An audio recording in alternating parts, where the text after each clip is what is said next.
Welcome back to the second episode of The Legend of Azure Wins. We are here for a fantastic day with my lovely, lovely heroes. Say hello, lovely heroes. Hello, lovely heroes. Hello. Yeah, I'm totally ripping off D20. Who cares? We are gonna get underway. Here we go with a little recap. Last time on The Legend of Azure Wins, we met our heroes in the bustling Fire Nation capital of Haribulkan. The prodigy waterbender Song woke up in the Jade Slipper after a demonic nightmare of blue fire. On her way to the Temple of Azure Flame, she bumped into a 7-foot tower of a man named Cobra. After their encounter, she made her way to the temple where she found and followed the successor, Ursa Arshi. Let me actually do the slideshow this time. There's Ursa Arshi. Okay. Ursa had finished a fantastic display of firebending during her sparring session when she was insulted by her grandfather Elder Long and then whisked away by her childhood friend Saya throughout the city, finishing their night at a brand new turducken restaurant named Quackadoo. The guardian Daoku, after confronting his fire-happy son Dazu, was called by his mentor, Captain Yaku Arshi, to protect his niece, Ursa. Leaving his family behind, he immediately searched for the young firebender. The elder Lee, asleep on a large passenger ship, was woken up by a young earthbending stewardess, Jojo, and then accosted by a precocious vendor named Lee, before being pickpocketed by an airbender on his way up Sozin's switchback steps. He eventually found his way to Sake Sake, a bar in the Sake district that wasn't too welcoming to the old master, although they did sell him some great sake. Afterwards, he got washed up at the Honeypot Hotel, a consent-first brothel under the protection and ownership of Mama Mo. That night, Lee made it to his destination, the Dragon's Pyre, where he witnessed the funeral rites of his master, Master Law. Fire Sage Hikaru gave Lee a letter from his former master which emphasized the beauty and importance of teaching the younger generation. Upon leaving Quackadoo, Ursa chased Saya through the alleys of the Sake district before losing her and being ambushed by a gang of airbenders. Song, having followed the pair, joined in on the battle, protecting Ursa with her waterbending. After seeing the blue fire, Daoku joined the fray, and upon seeing a shadowy figure on the rooftops, Lee lent his bow to the fight. Pinned against a construction site, Daoku saved Ursa from a falling boulder. The airbenders scattered, and our gang of heroes were arrested by 60 Fire Nation troops and taken to Sake District Jail, where they met the idealist airbender named Lapis. After conversation and fruitless pleas with the guard, they were broken out by Cobra, the 7-foot giant Song met earlier, and the airbender twins, G and T, who are Lapis's, or should I say, Shigara's, best friends. After following G and T to the upper floor, the gang found their weapons and with kick-ass bending defeated the warden and the sheriff of Sake District Jail. On the back of G and T's air bison, they were flown to a clearing in the island's jungle where they met Chondro, who welcomed them to the guiding wind. All right, welcome back. I thought I timed that right, but it's so close. I'll get it next time. That was an excellent recap. Thank you. And now, we begin today's session. I love this music. I just absolutely love this music. Yeah. We begin today's session with a similar sound of rushing waves. The waves are beating themselves rhythmically against familiar wooden docks at the docks of Haribulkan. And we see construction all around. And we see one of these wooden ships stop at the rural docks, and a young boy walk off in tattered, earthbending green. He walks off of the docks and has to tiptoe around the construction. We are in what will become the Royal Plaza, but it's not fully built yet. And we see a figure with a huge wound on their face that has some bandages over it that have already seeped through with blood. The wound is fresh. It's not fully healed. And this young boy is scared, tired, and in desperate need of help. This is Lapis, This is Lapis's first time coming to the Fire Nation. What would you like to do after getting off of the boat, Lapis? Oh, jeez. Kind of gather my things. Check that I still have my twin hair sticks in my hair. And just, I don't know, just kind of take it all in. Are the stairs built? That winding staircase you heard about earlier? That's a great question. The stairs are not built at this point. Yeah, the stairs, you can see that the Royal Plaza is about like half built, and the stairs, like, they're just starting to build the infrastructure on the side of the mountain to begin building those stairs. Yep. So I'd like to just kind of find my way into what is the town, will be the town. Yeah, so as you come up through the construction and kind of, you're tiptoeing through what looks like, I'm going to lower this on my end for myself. It looks like an overlapping of eras, because you still have like local people there and local docks being used, but there's just all of this like stone and masons around that are building the Royal Plaza, and there's still like vendors around. You actually are walking through like the dirt of where the Royal Plaza is yet to be built. It's not stone yet, it's just a dirt path at this moment, and you see like an older man with a young teenager, and you can see he's kind of giving him advice of like how to sell their wares on the docks. And you can see he's like, what you have to do is you have to get in front of them. You have to get in front of them, get in their face, show them your stuff. If you don't put yourself out there, they're never gonna buy it. And always get their name. Get their name, my boy. Get their name. And you can see the teenagers like taking notes and like, yes, get there. Okay, get in front of them, get their name. Thank you. And so you're walking through, and nobody's paying attention to you. And you look up the entire volcano in front of you. It looks just impassable. You don't have the energy to go all the way up.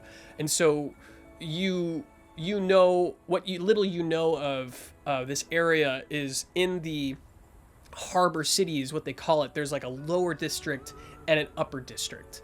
And so what do you feel like you need right now? What are you looking for as you kind of walk through this very poor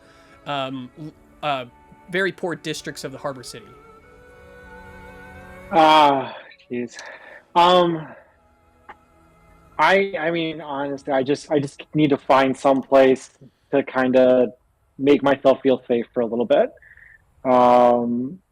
Whether it's just like a little, like just like an alley, like I'm pleased that nobody's really noticing me. I don't want to be noticed right now. I just kind of want to just want to feel safe for a little bit. You just want to, okay. Can you roll me with creativity? Just assess kind of where you're at and where you want to go. 2 dice. Yep, 2d6. Yep, with creativity. 4. 4. Okay. So you have this giant wound. You honestly can't tell your bearings. You see a sign, and like you can, with like your blurred vision, you kind of see like a picture like of little kids. Like it just looks like a bunch of little kids on a sign, and so you just like see that it's pointing toward the upper district, and so you just follow that path. You don't really notice anybody, you don't notice anything. Your face is still like screaming in pain. You're tired from the boat ride, and so you are just trotting along until you reach a street. And I want you to roll me focus. Give me a focus roll. 3. 3. So on a 3, as you're walking, you collapse.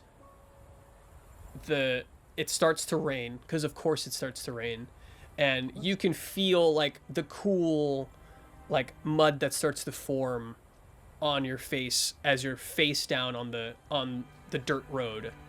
You feel the rain falling on your back, and you begin to lose consciousness.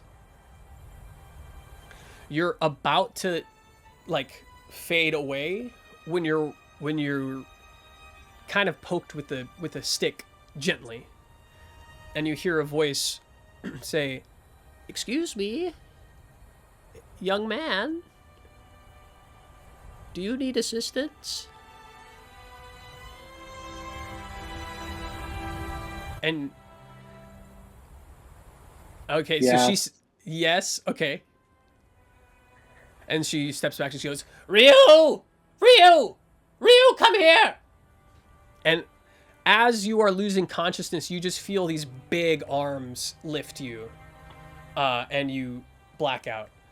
You awake. You don't know if it's a month from now, a week, a day. You awake in a warm bed.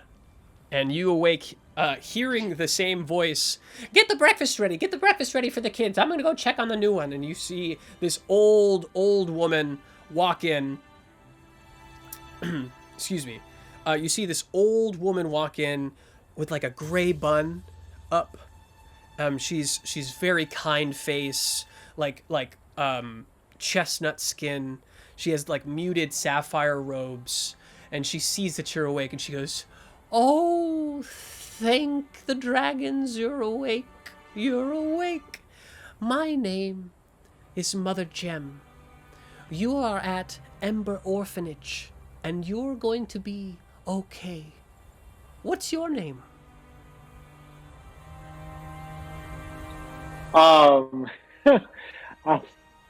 Sorry, I just feel like I'm bursting into tears just hearing those words. Oh. I squeak out, Lapis. Lapis. What a beautiful name for a young boy.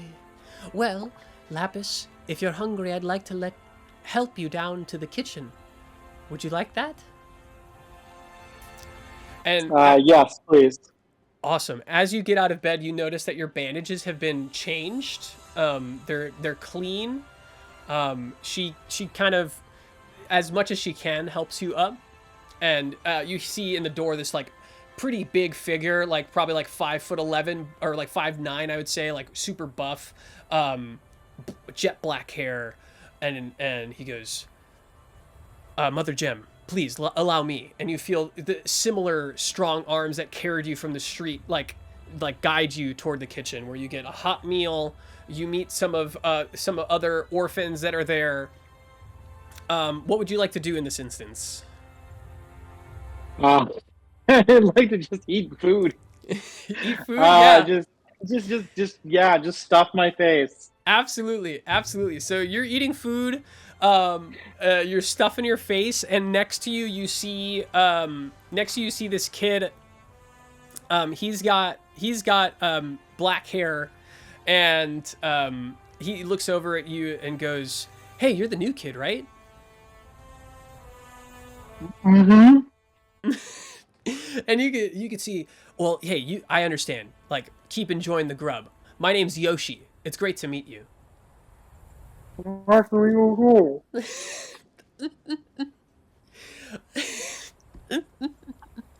He's like, it's pretty rough out there, huh? Like, I've been here for a few months, but I think I'm gonna have to be kicked out soon.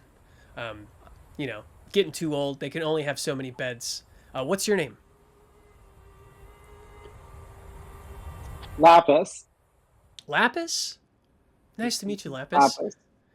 Hey, are you He kind of looks around left to right. Are you a bender? Why? Well, I don't know. I'm just looking, I'm a bender. I'm a firebender. And I'm just looking to see if I can spar with someone. I don't know. I'm not very good, but I feel like I just need to practice.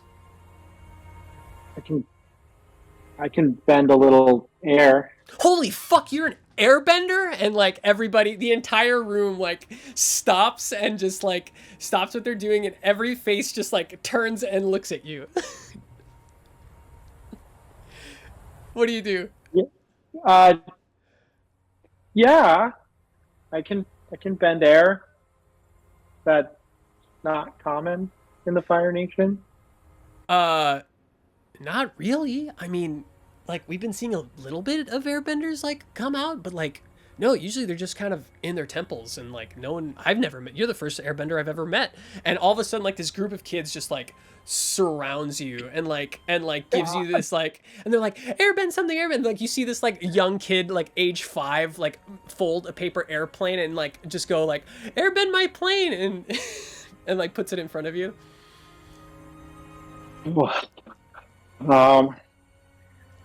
Okay. So I. Give me a focus roll. Okay. We'll rely on your skills. You haven't had any training yet, but we'll rely on your skills. Focus. 4. 4. Okay. If you have what's your stats on focus? You remember you can always check to see if you can use your balance or live up to a principle. So on a 4, like you have like this little paper airplane in front of you, and you gush so much air at it that it shreds to pieces. That like, and the little kid's just like, and then like you see like their eyes like kind of sad that their airplane is destroyed, but then they kind of realize what happened and they look at you and they go, "That was awesome!"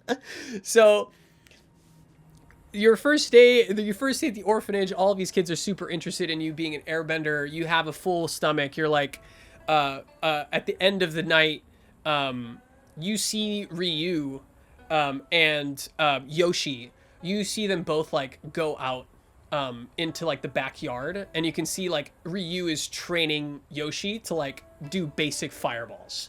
And like just they're kind of playing catch, but with fireballs. Do you want to? You can stay with Mother Gem in the house. You can go to bed. You can do whatever. What would you like to do? But that's what you see as you kind of wind down your day. I'm intrigued by the firebending. Having grown up in the like Earth Kingdom, that's mainly what I was used to. I mean, we'd see traveling circuses and things and performers with firebending. So this is my first time like seeing it really up close and personal. So I think I'll keep my distance, but I would like to kind of just watch or go outside and watch them. Yeah. Play fireball catch. Awesome. So you go out and this is like your first time seeing a decent, functional, paternal relationship. You're seeing somebody. You're seeing somebody who's older with a younger man, and they're like bonding over tossing this fireball back and forth, and Ryu takes time to like stop and say, no, like your stance needs to be like this, your shoulders have to be this far apart, like you want to make sure your back is straight, you have to be, strong base. It helps me. You see Ryu kind of like goes down and like whispers in Yoshi's ear, and he's like, sometimes I like to yell things, and that kind of helps me. And so you see them kind of going back, and like softly Yoshi's like, Hadouken? Is that how it's? And Ryu's like, yeah, that's the word. That's the word. That's what I yell. And so they're just kind of passing back this fireball between each other. You feeling kind of the weight of your wounds. You kind of after a while stop watching them, and you go back up to your room. You find Mother Gem, and Mother Gem invites you to her room to change your bandages, and she's like up the hall just a little bit on the second story of this orphanage, from where you're about to sleep. And she goes, oh well, just like in life, even things that help us need to be changed once in a while. And so she's like very carefully replacing and like placing like some ointment. Would you like to say anything to Mother Gem?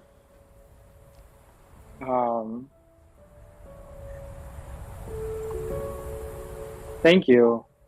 I wasn't not used to this kindness, but thank you.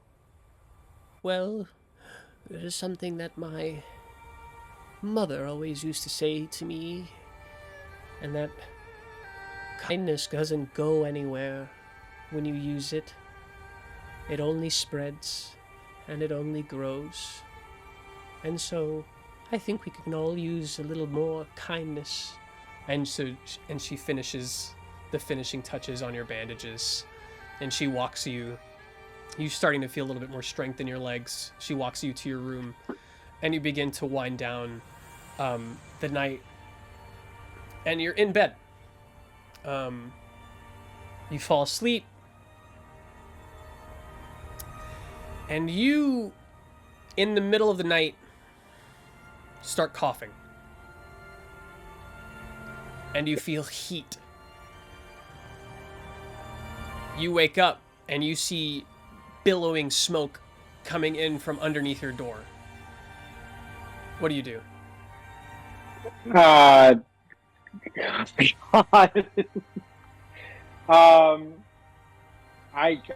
guess I jump out of bed. I'm clutching my my hairpins, and I rush the door. You rush the door as soon as you so give me roll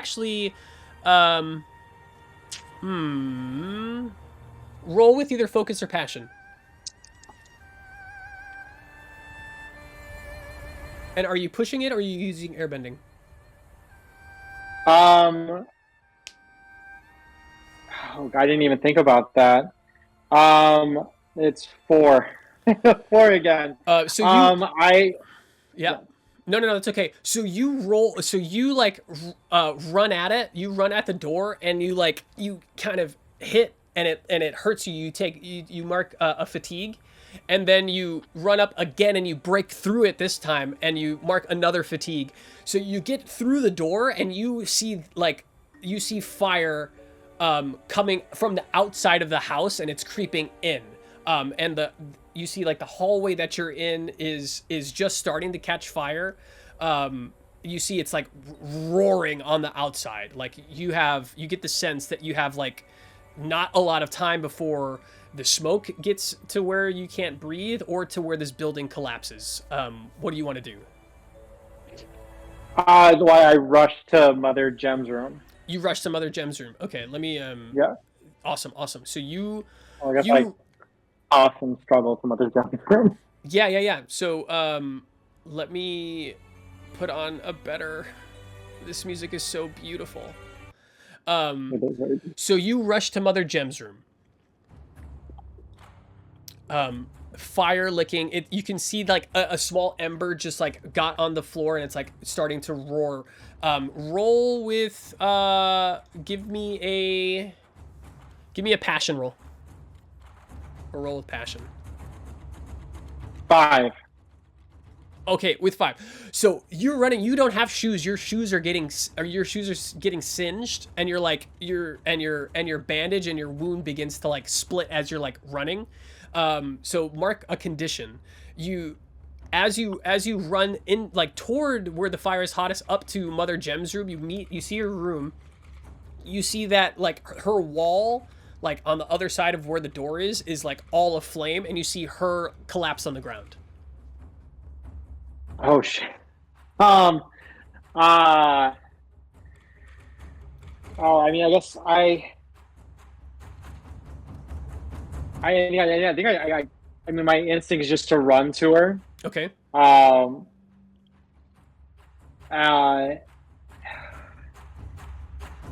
Yeah, I think I run to her, and then just by instinct, just kind of like thrust my hand out towards the fire in an attempt to just like throw some air at it, because maybe that'll get her away from it. Awesome. Roll some focus. Roll with focus.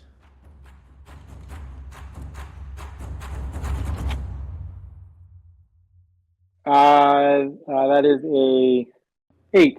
8. Okay, so you like roll, you like summon all your strength and like airbend the wall, and it like it's so powerful that it just like takes the embers, and what happens though is those embers go and they light like other houses that are in the neighborhood on fire. So you have a way out. You have this whole open door that's like ready for you, but now the fire has spread to the neighborhood. what do you do now?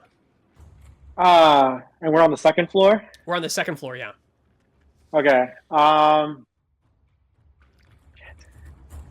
I guess I mean, I check on Mother Gem, see if she's conscious, if she's passed out, like to kind of assess the situation. Yeah. And like, I won't have you roll for that. You grab her hand and she squeezes back. And she, okay. you feel a squeeze and you see her like look up at you and she goes, Lapis, help. And like that's like all the energy that she has before her head kind of droops. But you can still feel that she's gripping her hand. She's not unconscious or dead or anything. Okay. I mean, she's just very old. Yeah. I yell out into the void like, somebody help us! But at the same time trying to like get her onto my back. Fireman's carry, because earthbending people. Yeah. I want you to roll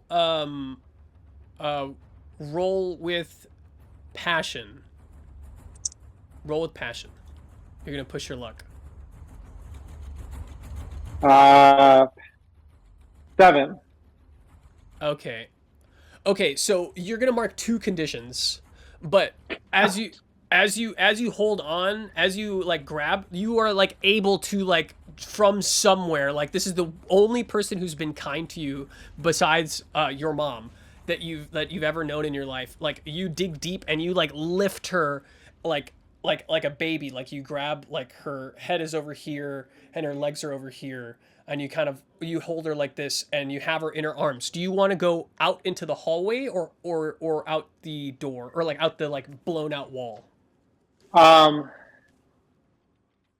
gonna wait. Yeah, I'm just gonna test my luck and I'm just gonna jump out the wall. Oh yeah, roll with passion again. Yeah, you're definitely pushing your luck. That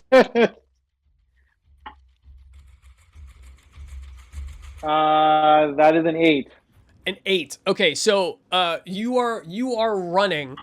So you get to choose. You are like I won't say you're running, but you're walking to the edge, and then you like jump off with Mother Gem. I'm gonna have you choose. Actually, no, I'm not gonna have. Would you rather you break the fall or her break the fall? Well, I'm breaking the fall. You're breaking the fall. Okay, so I have to ask. So you jump out and like you have no way to like airbend because your arms are full. So you jump out and you like land on your back with like Mother Gem here, and you mark another condition. Mother Gem is coughing her lungs out, but she's outside. You're there with her. And you see the orphanage just slowly like start to burn. Is there anything else you want to do right now? I mean, past like go Avatar mode and just fucking like whirlwind up the fire out of the orphanage. Yeah, I think yeah, try to push your luck, because that's a lot of airbending. Push your luck. I keep on pushing my luck. Hey, it's a push your luck situation. I am grabbing at straws.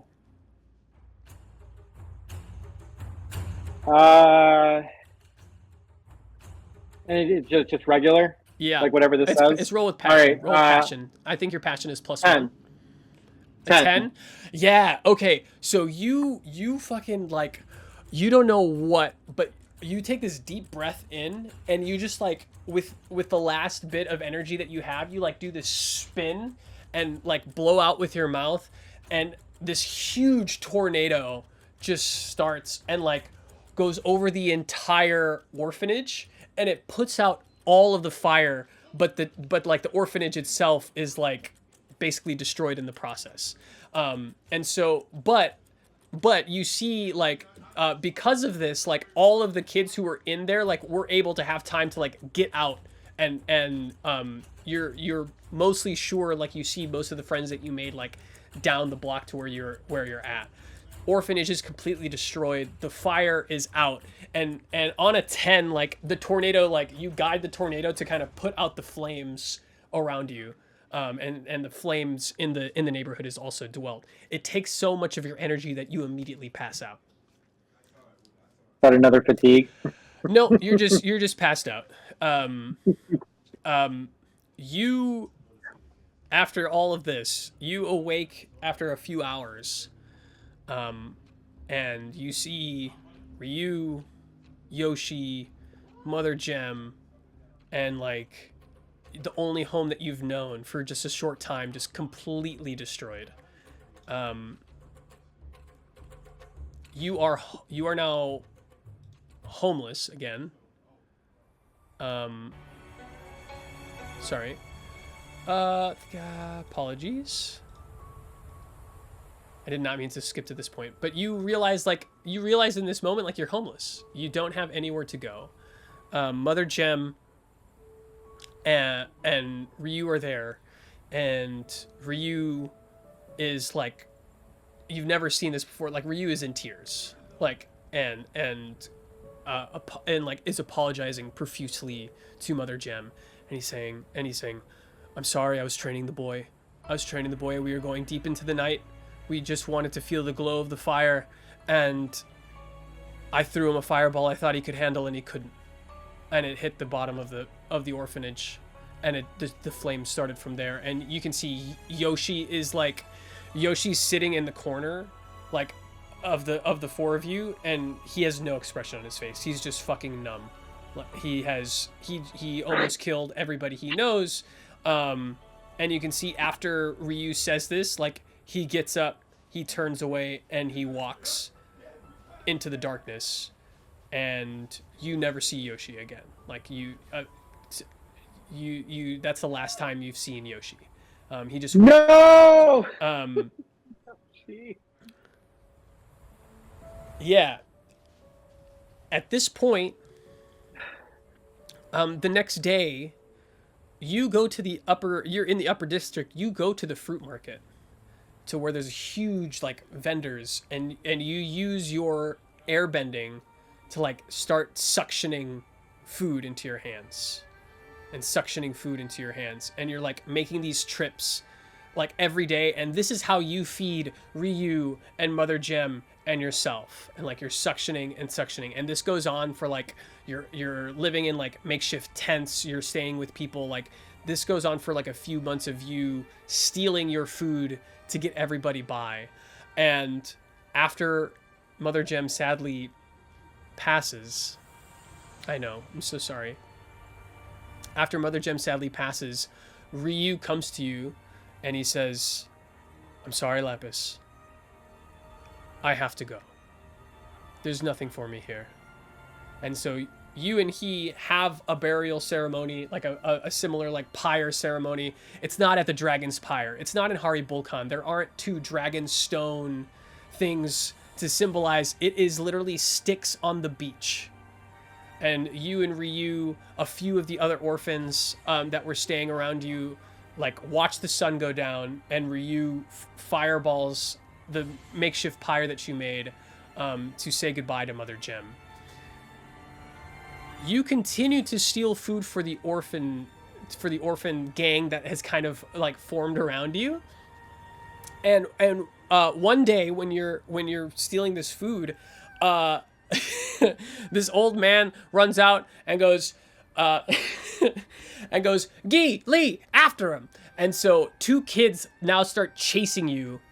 And as they're chasing you, they're whistling to all their friends. You have, like, a gang of 7 kids that are chasing you into the alley, and they corner you. They corner you in this one alley. What do you do? I try to talk to them. Okay. I try to explain kind of what's going on, or I mean, I think I tried to talk to them, but I kind of try to play it a little nonchalant and be like, "Hey guys, how's it going? What's good? Okay. What we're having here." Awesome. Let's say roll with creativity. I'm gonna say you're trying to trick them.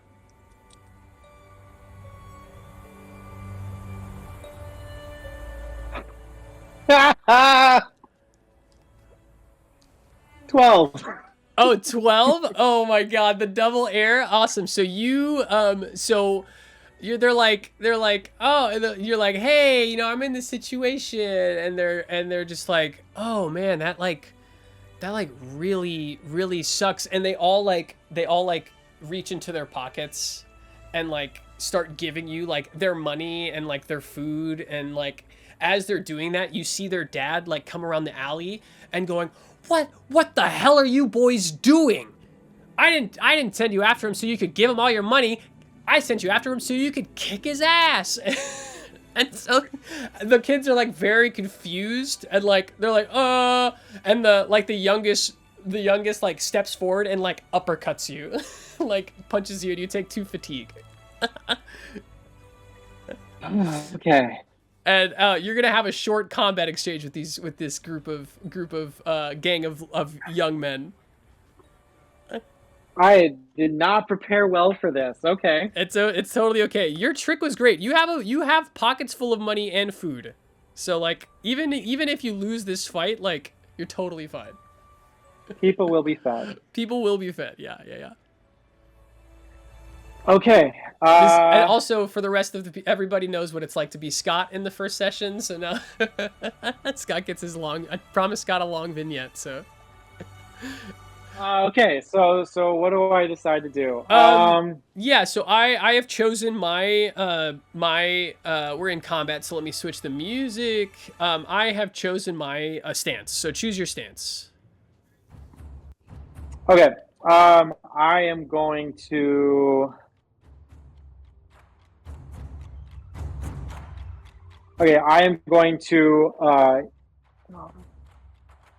Sorry, I'm going to evade observe. Okay. Well, I guess I would say first. So I'm doing advance and attack. So I'm gonna go first. They are. One of them is going to. One of them is going to strike you, and they are going to mark. They will. Sorry, they're gonna mark a fatigue to inflict a condition on you. So like the younger one like uppercuts you, and like after he uppercuts you, he just like kidney shots you. Or actually no, he uppercuts you and then he takes his elbow and like hits like your wound. That's like it's like healed, but it's like in the last process of healing. So he hits you where you're weak and inflicts a condition. Okay, what happens when all of my conditions are conditioned? All of them? You don't have anything to mark? No, I just marked my last condition. You're still okay. If you have to mark another condition, then you're knocked out. Oh, great. Okay. Okay, so is it my turn? A long time. I will say though, like a long time has passed, so like you can clear probably like I'll let you clear like 2 of those conditions if you want. And also remember, when you have a condition, they have like a debuff. So make sure you are subtracting those debuffs when you do moves. Okay, so hold on. So I can. So I erased 2, and then I still got 1, or yes. I was going to erase 3 2, and I got 1. You erased 2 and got 1. And now it's your turn to evade. So I only have 1 condition left, so not get. Mm-hmm. Awesome. Okay.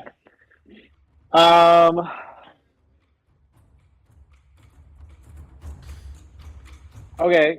So I would so with evade observe, I can clear 1 condition. Yep. Oh, you can clear fatigue. So you clear. You clear fatigue. Oh, clear fatigue. Yeah. Sorry. Fatigue. Mm-hmm. Yep. Cool. That was my intention. So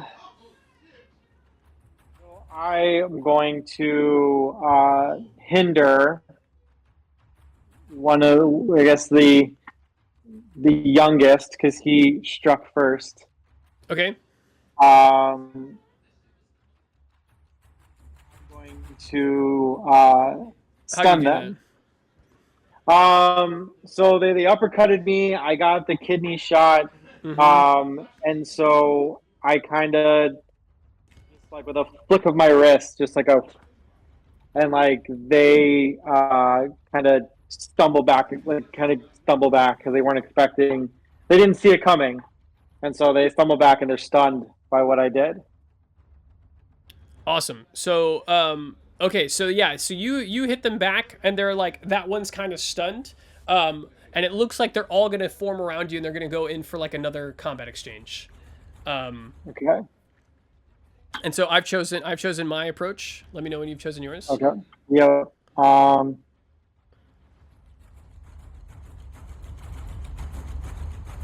I'm going to advance and attack. Okay, so am I. So we'll do those at the same time. So go ahead and roll.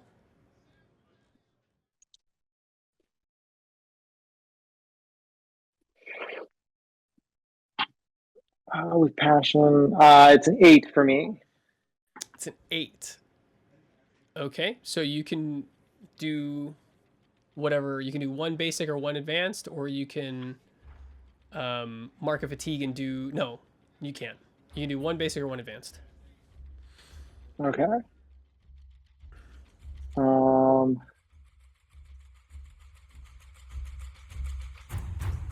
And these, the ones on the fighting techniques, those are my advanced ones. You can use a master technique. Sorry, I kept saying advanced. You can use a basic technique or a mastered advanced technique.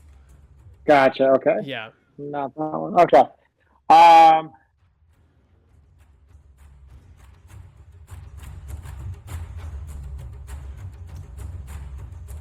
would like to smash. Okay. What would you like to? So you're like in an alleyway. You see like boxes of like wood, fruit. They're like kind of containers in this alley. You also see like a gutter up top, like on the roofs of the buildings that you're kind of in this alleyway of. What would you like to smash? Yeah, so I aim for these gutters up top with the intention of hopefully like getting it between us so I can try to make some sort of escape. Yeah, sweet. All right. So, awesome. So you do that. You do that and you smash and it's coming down after they do what they're about to do, but it'll come down and it'll like hit a couple of them and like trap some of them. They are going to like surround you and like it's called focused fire. They're all just gonna like start hammering in on you, and they're gonna spend a fatigue, and they are going to inflict 2 fatigue and a condition on you. Okay, I had 1 fatigue left, so that's 1 fatigue and then 1 extra. Yeah, so if you had 1 fatigue left, 1 fatigue, and then that extra fatigue would be a condition, and then another condition on top of that. Okay, well, I had 1 condition left to mark, so I marked that condition, and I have no more conditions to mark. Okay, so that means you're knocked out. So like you air blast and smash the gutter, and as it's like falling, all of them just come in and just start wailing on you, and like you're just getting hit left and right, and you're like slowly losing consciousness. As you're losing consciousness, you feel just like a gust of wind around you, and like this figure literally leaps over the building next to you and lands in between you in the middle of the group. He's completely surrounded, bald head, air nomad robes, air nomad like master tattoo, and like the last thing you see is just this person like taking a stance like this, closing his eyes and doing nothing.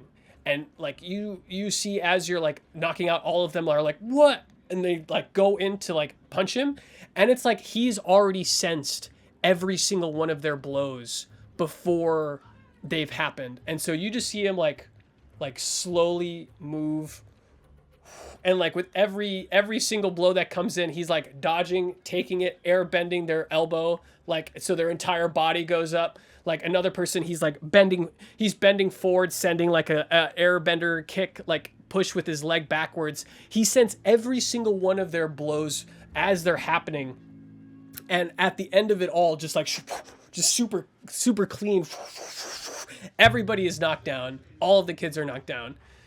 I'm knocked down. The dad runs away, the dad runs away, and a man comes up to you. I almost said his name, but a man comes up to you and like helps you off the ground. And he says, "Young airbender, come with me." And he like takes you. He has his kite, his thing, and he like air glider. He air glider. Thank you. He has his air glider, and he like flies you away to safety. You land on like a rooftop, and he introduces himself to you. He goes, "Hello, my name is Condro, and who are you?" I'm still kind of shunned or shocked from like the battle. Absolutely. Everything, and he like, goes, and he goes, he takes you, he puts a hand on your chest, and he goes, "It's okay, slow your breathing," and you can kind of feel him just gently bending the air in your lungs, like in and out slowly, very gently. In like a nice way to slow your breathing. Lapis. My name is Lapis. He says, "Lapis. No, that won't do. From now on, your name is Shigara." And from there, we come to the present day, and this same face that saved you from this gang of bullies all those years past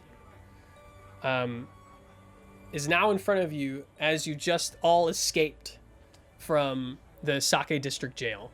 You've gotten off of the Air Bison, G&T's Air Bison, and you see this stern, bald head with the Air Nomad master tattoos introducing himself to you as Condro and inviting you all to the Guiding Wind. You all get off the Air Bison, and he says, "I know there's much that you want to ask me. I know you may have a lot of questions, but for now, it is time for you to rest." And he gestures toward G and T and Shigara, and they know where like the places to sleep are. And so, Lapis, you can guide your friends to where they're going to be sleeping in this like clearing in the island jungle. So we are now back to present day. Yeah, follow me, I guess. We'll head just this way to the sleeping quarters. Sounds good. So you all get to your sleeping quarters. It's like really nice soft grass. You have these kind of like makeshift like sleeping bags, but made out of different like cloths and materials. Very lightweight. They're orange and red in the typical like airbender tones. And you start to get settled in. Is there anything y'all want to do? Talk to each other? I'm just kind of giving you this downtime. I know that was a very long vignette. Thank you so much, but Thank you. Yeah, you're welcome. This downtime to kind of get acclimated after the fighting that you just had, like 20 minutes ago.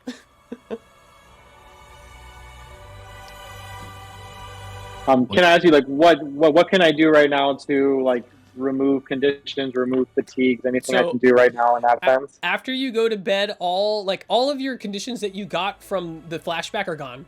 Oh, yeah. So, and then, because that was years ago. And then after you all go to sleep, all of your fatigue will be erased as well. So why don't you all just right now erase your fatigue? We'll call this like a long rest.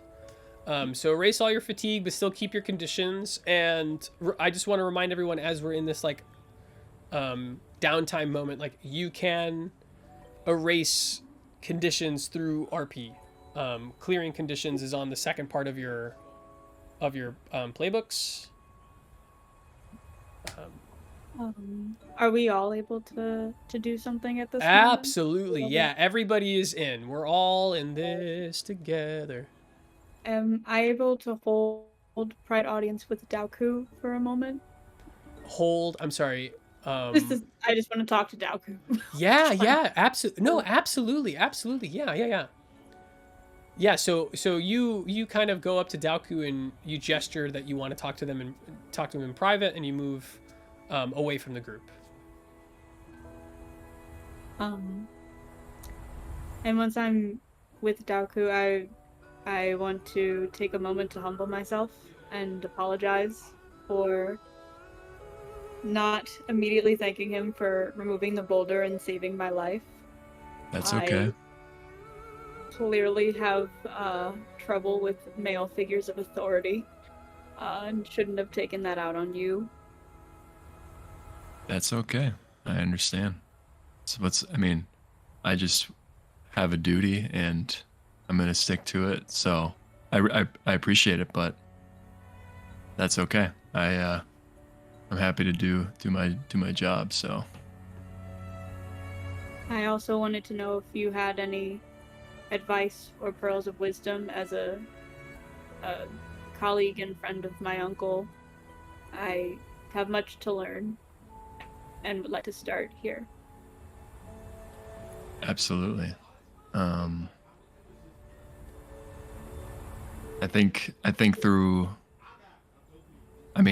think just through our time together, we'll be able to learn new things and kind of take this on together. But I'm very much with you and I want to help you. So I feel that.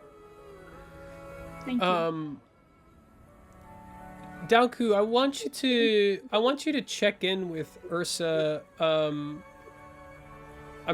You're both kind of part of the military, and I want you both to just kind of check in on each other with just like how you saw the Fire Nation military be used on you tonight, and just check in on their well-being, but also like how do you both feel about that? I'm just gonna direct your scene a little bit, if that's okay. yeah, it's fine. Yeah, that was strange. I mean, I've been with the group for, probably 12 years in terms, with guarding the princess. So that felt really strange to me. I don't know why we just got shepherded away without any recourse, Do you think it has anything to do with Sozin or the Airbenders? A new development? Yeah, there must be something going on because clearly it was for, to retaliate against that construction. So yeah, I'm not sure where to go, but that's certainly not it doesn't make any sense for that to happen to us. So it must be something like that. Yeah. Should we send word to Yahoo?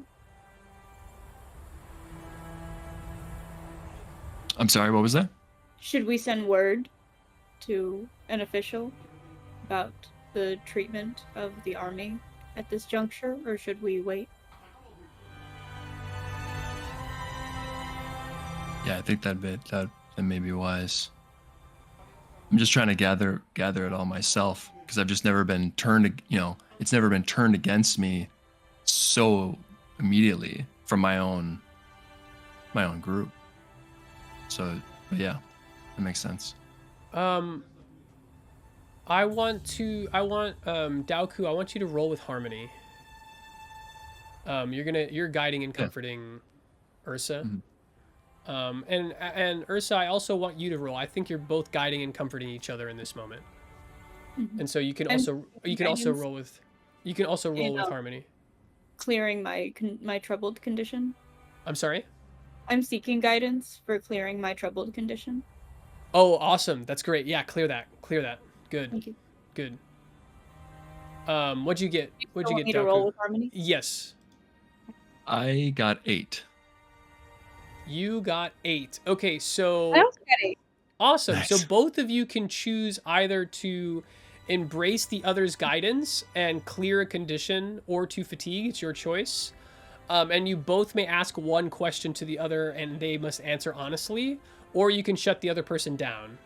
I imagine it's your choice. Those are your choices. So you can embrace it and ask a question, or shut the other down. Which do you choose to do? Daoku, you can go first. Oh, okay. I will embrace it. Okay. And clear my troubled. Awesome. And Ursa? I will also embrace to clear my afraid. Awesome. And you both can ask each other one question, and the other has to answer honestly. Should Daoku go first? Yeah, Daoku, go ahead. And Ursa, if you have one, go ahead. I know I don't know much about you. Is there anything that I might do that would trouble you, that I should know in advance?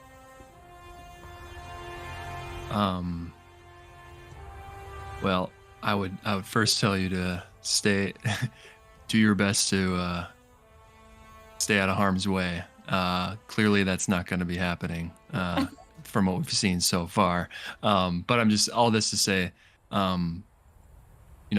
my primary role is to make sure that you are safe and sound as best as possible. So, if there's anything I can say is please, I'd say stay close to me. Obviously you know what you're doing with your own staff. But yeah, like let's stick together as much as we can. And then Daoku, do you have a question?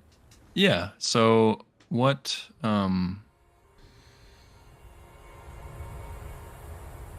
you think? I mean, what do you think your uncle? Why do you think he's tasked me with this so intently? I mean, I have an idea, but I'm just curious for you. What do you think? What does that tell you about your uncle that he's asked me to do this? I think my uncle has a lot of foresight.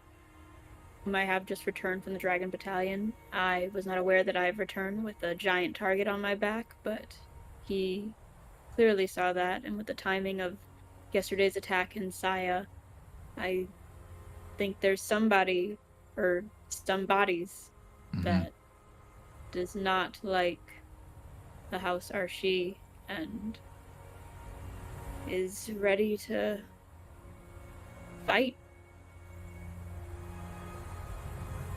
Absolutely. Makes sense. You both finish your private conversation. You go back underneath the canopies of trees and the soft grass. You find your way to your sleeping bags. You both get a long rest. Your balances go back to center. This is also true for Lapis, for Song, and for Lee. All of your fatigue is taken away. All of your balance is back to its center. Lee, you in the middle of the night, you wake up hearing. You're used to kind of the sound of the ocean, even though it's very distant. But you wake up and you hear a different sound of water flowing kind of nearby. What would you like to do? I would like to investigate this sound that I am hearing. Absolutely. And that's something that Lee says out loud, verbatim, as he gets up to go. Thankfully, so you get up, you crack your bones, which is louder than your voice. Thankfully, neither of them wake anybody up, and you begin to follow the sound of the water, and you come across like a small pond, and you see kind of this flowing white hair silhouetted against the moonlight, like in deep practice, and like almost like you've never seen someone practice this hard this late. And you see Song just like doing things with water that you've never seen before. And what would you like to do as you see this, as you come across the scene? So, first thing is there a rock nearby about waist height to sit on? Actually, there is. Yeah, right next to it, right next to a tree. Perfect. Yeah, about like I would say about from Song's position, like 8 o'clock, 8 o'clock. So it's like behind her. Perfect. So Lee, I mean, he makes his presence known. So it's not just like I'm watching you. Yeah. It's he sits down with like a, just to like, because it's a sound that he would make anyway, and like he's just definitely making sure that she knows that he's there, and he's going. He says, "I have heard legends told in my landlocked corner of the Earth Kingdom of benders that could make a true art form out of the tides and out of the rain. I must say that while I am quite impressed, I have been told that rest is just as important as practice."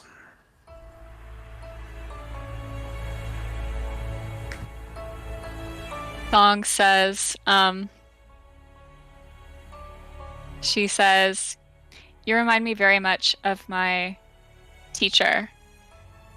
Not in your temperament necessarily, but because you're both very old." So, and I find this reassuring. Also, he would say similar things to me. So at that, Lee laughs, and he says, "And you remind me of a very old friend of mine. Not because of your age, for you two are very far apart in age, but in your determination to hone your craft. This also brings comfort to me." And as he like kind of looks out at the like, where is Song standing in like the water? At the bank of it. The bank? Yeah, you can tell that the water that was in the pond isn't as much as it was, because she has it like in like bending kind of around her. So it may have looked like she had stepped like a couple of feet into the pond, but because she's now been bending it, she's now standing in just kind of the mud or sand. Okay. Lee, he says, I must admit that in all of my years, I have never seen snow. Is this something that you are able to do as a waterbender? Snowbend? Hmm. Can I? I have heard. I want you to I want you to roll with focus. Okay.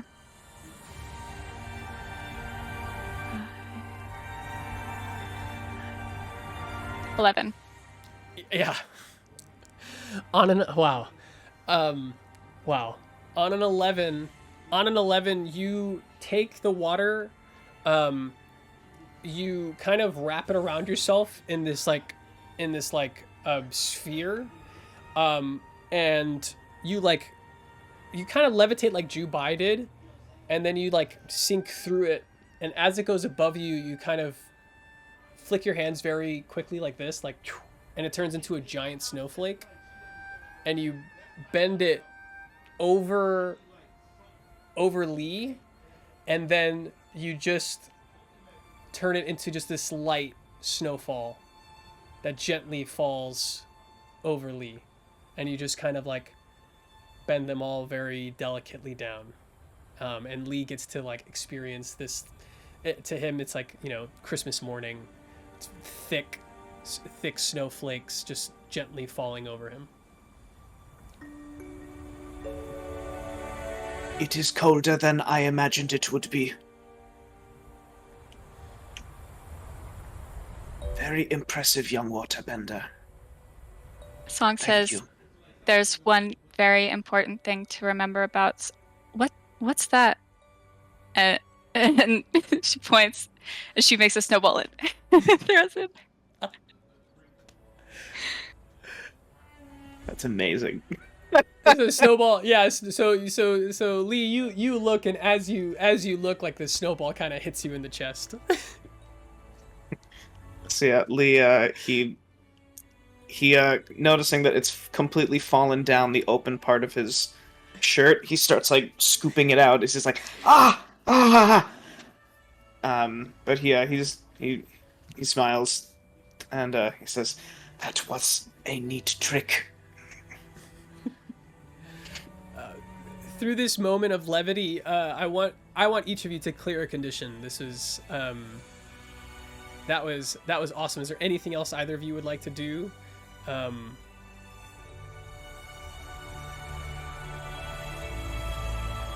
name is Lee. I am Song. It is nice to meet you. It is. She says, "It is good to meet you."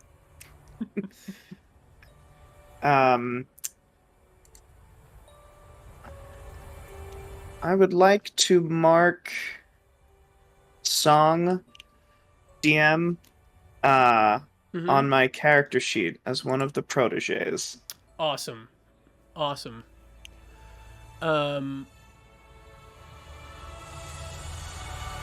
Yeah, awesome. So you shift toward experience, and even though you didn't roll for guidance and comfort, I'll count that whole interaction as like a type of guidance and comfort. Yeah, I'll definitely, yeah. So you write their name down.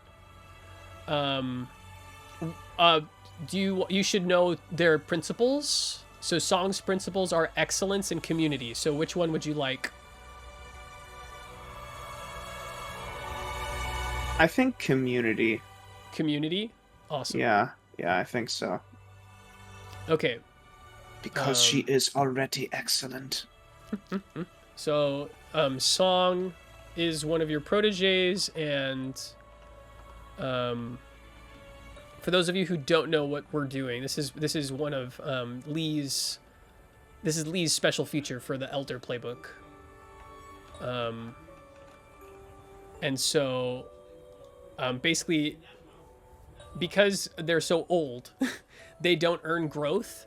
And so the way they experience growth is they name a protege and their balance, and when they shift, when that protege shifts their center, not just like their thing, but when they shift their center toward that principle, they can take an advancement.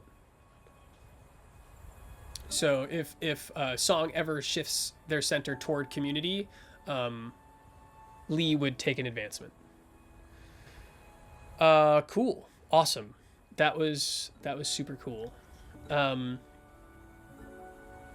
Do you Lee, you can either sit and continue to watch Song train. Song, you can continue to train, or you both can go to sleep. Either way, dawn is breaking. And Once I'm up, I'm up. yeah, It's fine.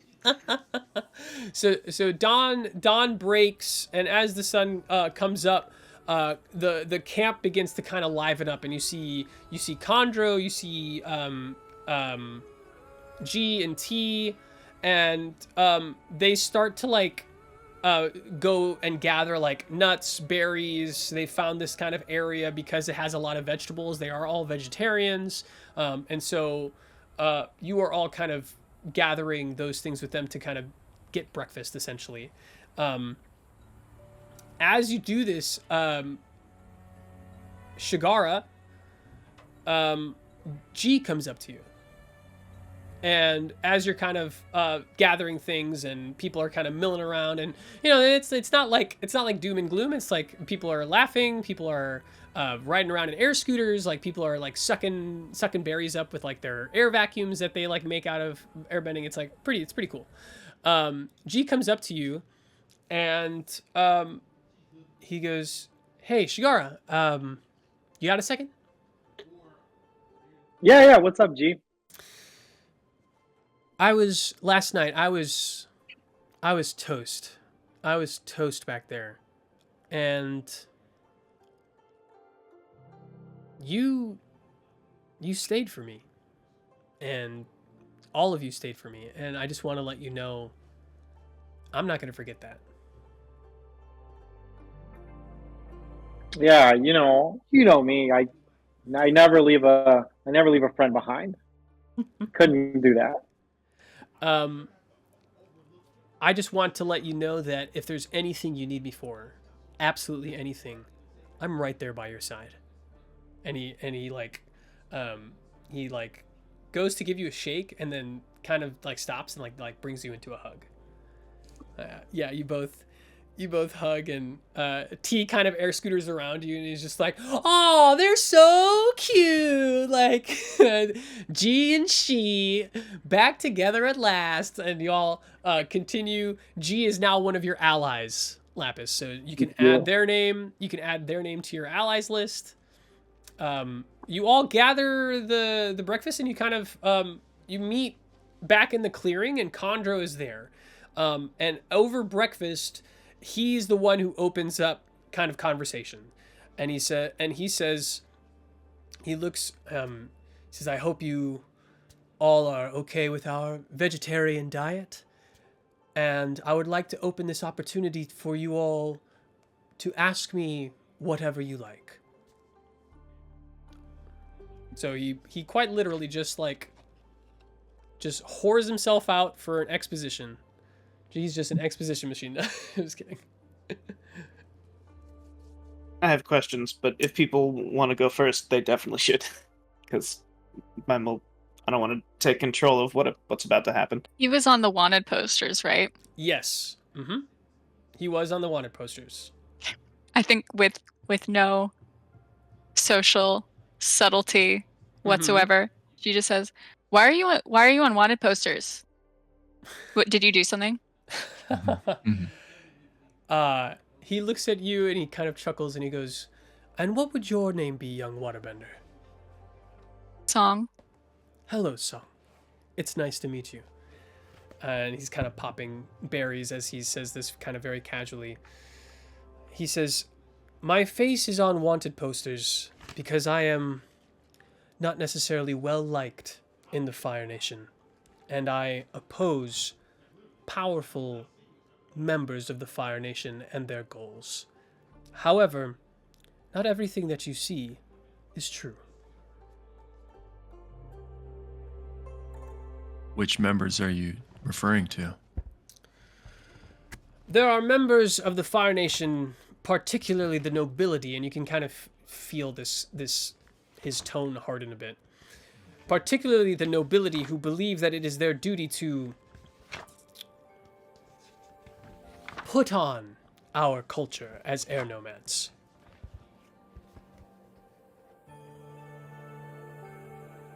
If you cannot tell, I'm against this and what these nobles have done to the air nomad community.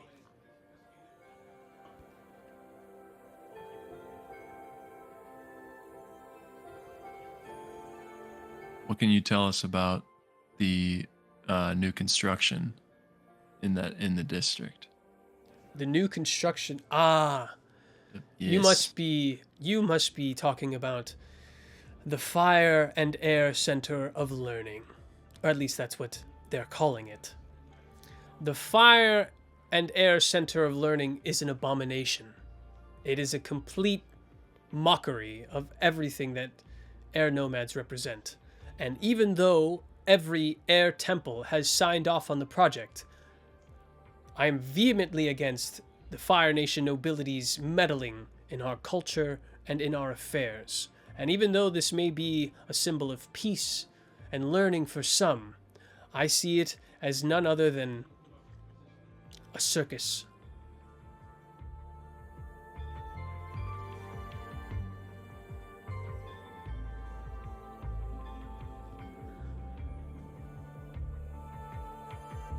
I have a question. Yes, and I'm sorry, your name? And he also looks to you, Daoku, and goes, and yours as well, I apologize. Daoku, sir. No need to call me sir. Thank you, I Daoku. am Lee. earlier the other day, something very important of mine was taken by someone in that resembled an airbender. Would you happen to know who might have done this? Something was taken. Do you mean stolen?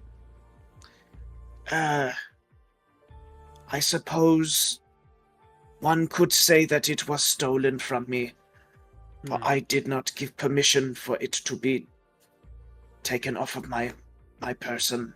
Well, it is known that it is fairly easy for an airbender to steal, and he kind of like sneaks a look at you, Shigara.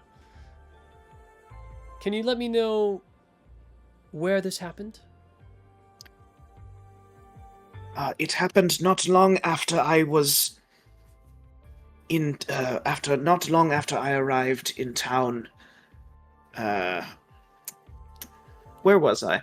You were on the switchback steps. Yeah, the I stairs. was Yeah, on the the stairs. switchback steps, of course. Something that I remember quite well. And this is where it happened. I did not go to get a very good look at the face of the person that had taken it. You see, he looks incredibly concerned at this, and he turns over to another airbender. This, you don't know them. This is not G or T. They're kind of mid-sized. They're mid-sized build, bald. This one has like a bit of like a fire burn, kind of like on this part of his head. And he turns, and he gives him a nod, and they go away. They have a mutual understanding, and they run away. He goes, "This is troubling for me. We have long been suspecting that there are a group of individuals disguising themselves as airbenders. And you have my word that this organization, the Guiding Wind, the men and women that are a part of it, do not operate under these practices. We are against violence. We do not steal. We are for the spiritual health of the air nomads, and nothing more." I believe you, and I sympathize with your cause. And I just kind of breathe a sigh of relief at hearing that. And just kind of address everyone like, yeah, because that's not how I was hearing it. Jail cell, I was hearing that airbenders were stealing. I heard that airbenders were attacking people around that site.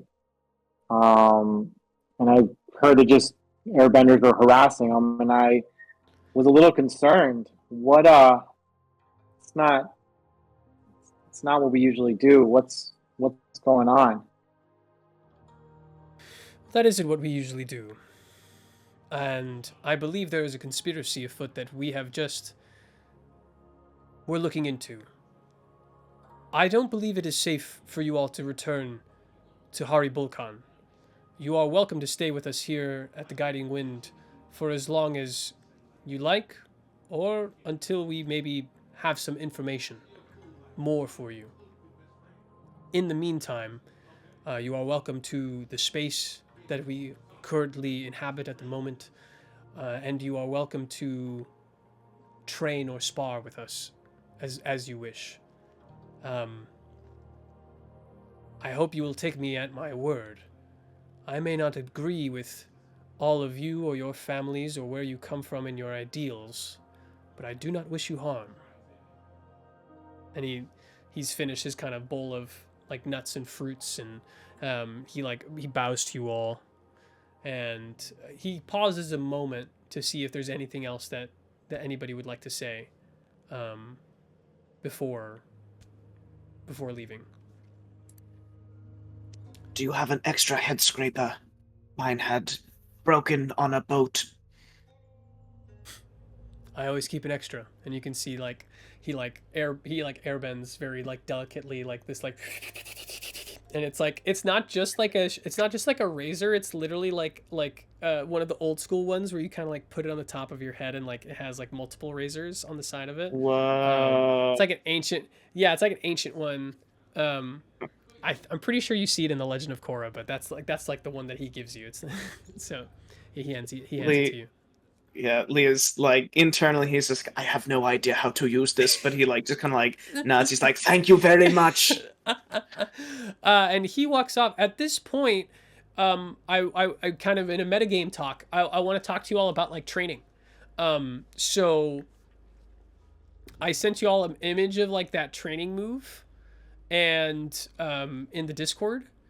And so now is a time where if you would like, you can train with somebody, if that's allowed. And everybody has somebody to train with, and I'll tell you how. So Lapis or Shigara, you can train with Chondro. He has a little bit of downtime. Chondro knows any airbending move, air technique. He's the master airbender, one of the master airbenders in the world. So you can learn any technique from him that you want. Lee, as an elder, can train anybody in master techniques. Even if you are not like a weapon specialist, there are universal techniques in the core book that if Lee has mastered, you can learn from him. Also, Song, you can learn from Chondro and from Lee because of your prodigy status. So you can learn techniques even from their technique or their proficiency, and apply it to like your water bending. So yeah, knowing all of that. Oh, also, I guess there isn't a master technique that Song knows now that would apply to anybody else since she's the only waterbender.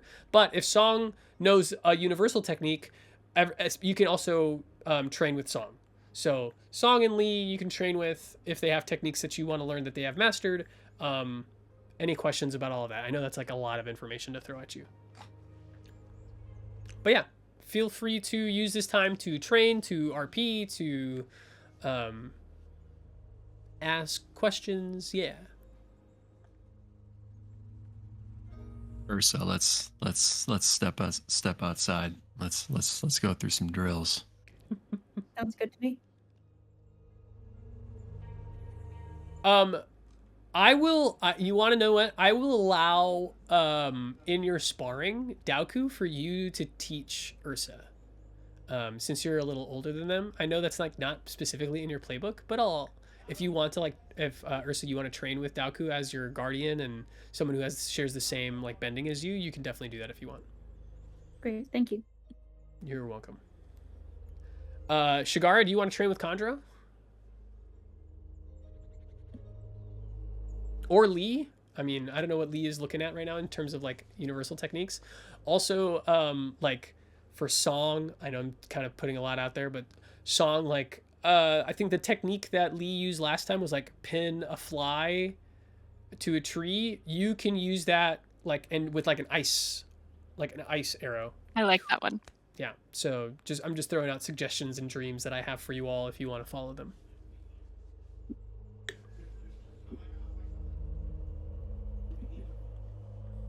Shigara, let's start with you.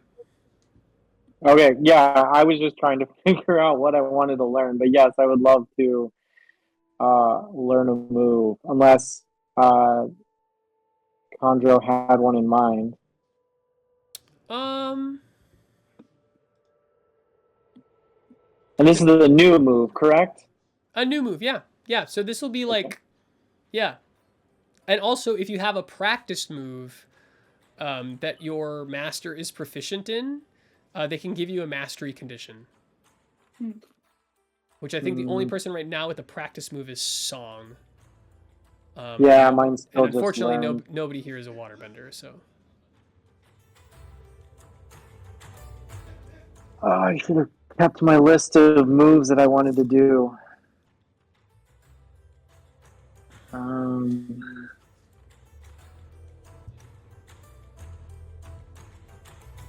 I can keep looking. I don't know. If you guys want to wait for me, great. Unless someone else has one that they already know they want to learn, and you guys want to And for online. you, Ursa, Daoku could teach you Breath of Fire. So if you wanted to learn how to... Don't I have Flame Shield practiced?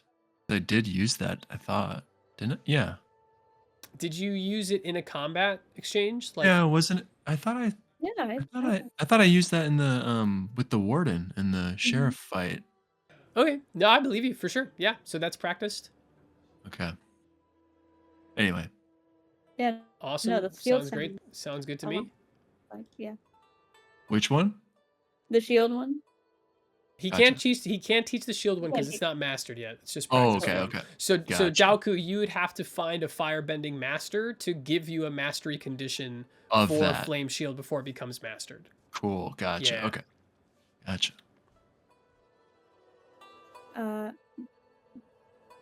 Cool. The one that you can train Ursa in right now is Breath of Fire. All right. Sweet. Would you like to do that?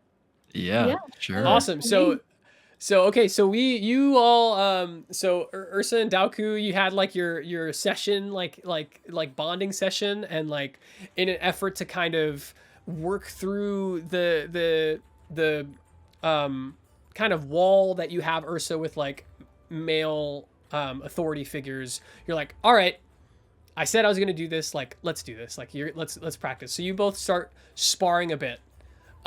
As you spar, Ursa, you bring up seeing him breathe fire, and so feel free to have that conversation. So how long did it take you to get those wicked scars around your... Nice.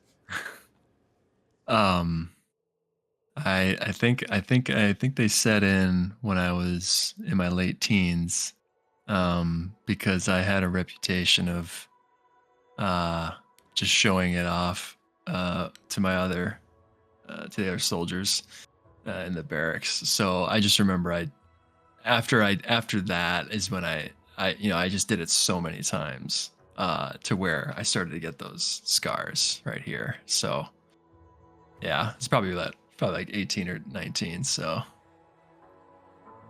Okay. had him forever. Awesome. So Daoku, I want you to like just demonstrate, and then after Daoku demonstrates, Ursa, I want you to roll the training move. And so we'll look. So is your balance in line or with your center, or are you free of conditions? I'm centered and unconditioned. Okay, so you take 1 + 1. Do you and your teacher share at least one background? What's your background, Daoku? Military and wilderness. So you both yes, military. You both share military, so you get +2. Does your teacher agree with your reasons for training and learning? So I guess y'all can decide that.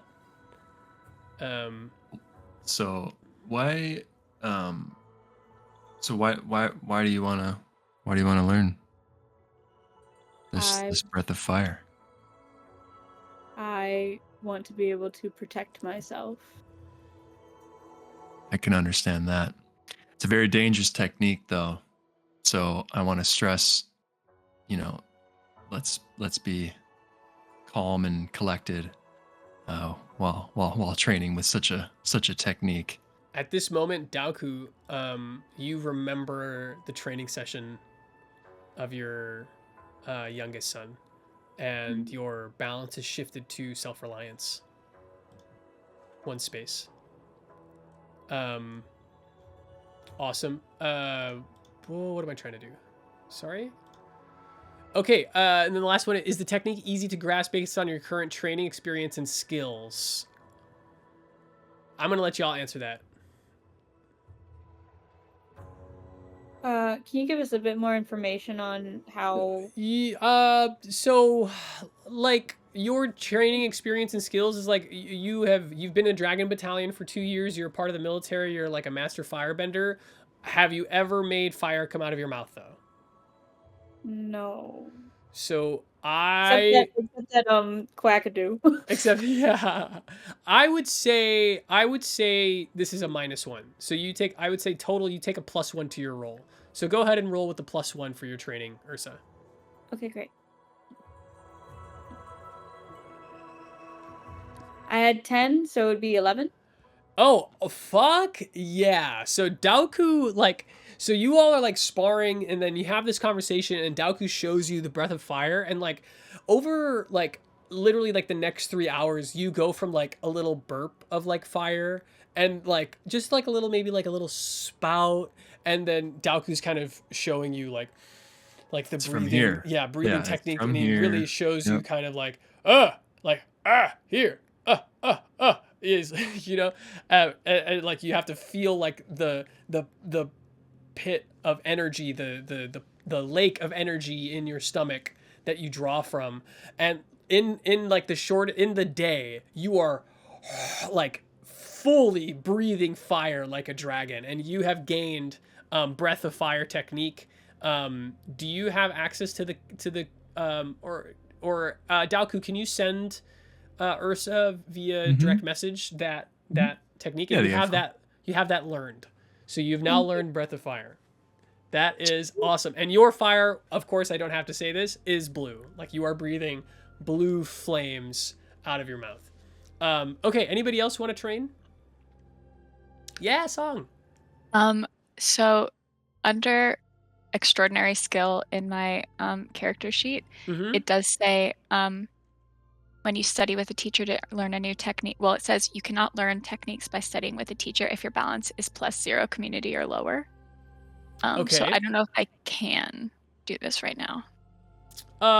I would say Unless okay. maybe talking to Lee the other night shifted my balance toward community. Yeah, I think you know what? I think even though you had the long rest after, I do think in your sparring with Lee and this like time that you've had like watching Ursa and Daoku train with each other, like this is the first time that you've been around other benders in like this kind of like, because before it's just been you and Jubai and the monks. This is like the first time that you felt this sort of community. So I'm totally okay with saying that you are +1, that your balance shifts +1 toward community.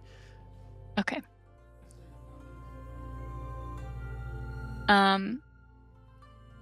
Okay. Where did I put the thing that says the training? Okay, so Song goes to Lee and says, Lee, do you remember when we were fighting the airbenders and you pinned that guy to the thing? I do remember this, yes.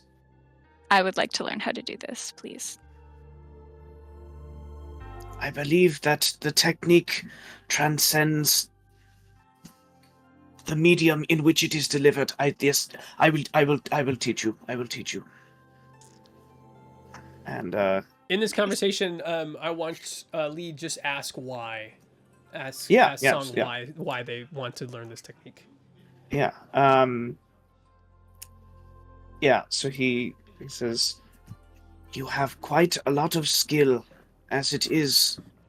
While this is not an outright refusal, I would like to know why in particular you would like to learn this technique. Song thinks for a second and says, she says, I believe that waterbending can transcend the way waterbending has always been, and I want to learn how to waterbend in new ways that haven't been done before. But mostly, I have always wanted to turn my hand into an ice fist and punch someone in the face from very far away.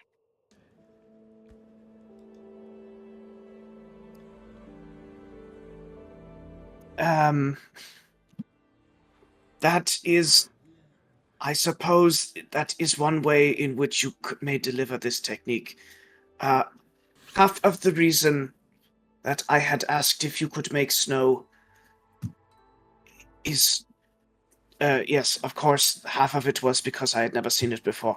But the other half is that in order to do a technique such as this, you would need to be able to turn water into ice and back and forth and so on. I believe that the best way to, and I think Lee just like slowly takes his bow out and takes his arrow out, and he points like a small like a leaf that's like kind of floating down. He says, Yeah. "I believe that if you launch water mid-flight, turning it into a shard of ice," and releases it, and he like kind of as it's sailing, he says, "There," and he like right before it hits it, he says, "That is the point in which you will need to turn it into ice, so it does not lose its terminal velocity as it hits the object, pinning it to the wall." And yeah, he says, "It is very important to not hit a vital area. That is not the reason that this technique was developed." So after you say that, like, you kind of makeshift like a dummy out of just like different like trees and twigs and like binding, and you like find some extra clothing that the guiding wind has that's like very flowy, and so you begin to start to show this technique and practice this technique with Song. And so Song, I want you to answer these questions. Is your balance in line with your center? It's not. You're +1. Or are you free of conditions? Are you free of conditions? I am. Awesome. So you take +1. Do you and Lee share a background? I think monastic, maybe? I'm monastic and wilderness. Awesome. So +1. Oh yeah. So +2. Lee, do you agree with the reasons? Not quite, but Well, but you know, I think you agree with half. Like you agree with Yeah, one, yeah, but not the yeah. other. So we'll call that even. yeah, that seems fine. And then, is the technique easy to grasp? I'm gonna say no. No. Like this is like the pinnacle of like master law and what will eventually become Yuyan archery. So +1 cat to your training move on your roll. Is it +2? +1 because you get -1 for it not being easy to grasp. Yeah. Okay. And what am I rolling with? 2d6. Oh, just 2d6. 2d6 with the +1. 3 and 6, 9, 10. Okay.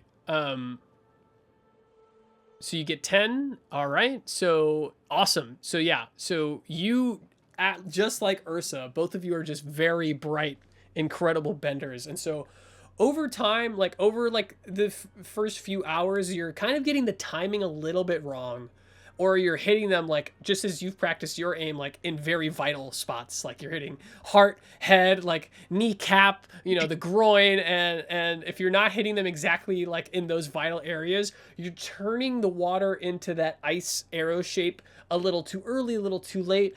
But Lee, you see Song enter this kind of state that you kind of saw her last night or early this morning in, and in a few hours you see this burst of water turn into this arrow, and it takes off like the pants of the dummy that you made, and you nod and smile, and you have learned what's the exact name of that technique? Pin a fly to a tree. And fly to a tree. Yeah. And Lee, if you would send Song that information. It's an advance and attack move. You now have pin a fly to a tree learned, Song. I think before she leaves, she she like turns her fist into ice and makes it so that it lands right next to like where the dummy's head would be. And she Nice. goes to Lee and she's like, Very impressive Song.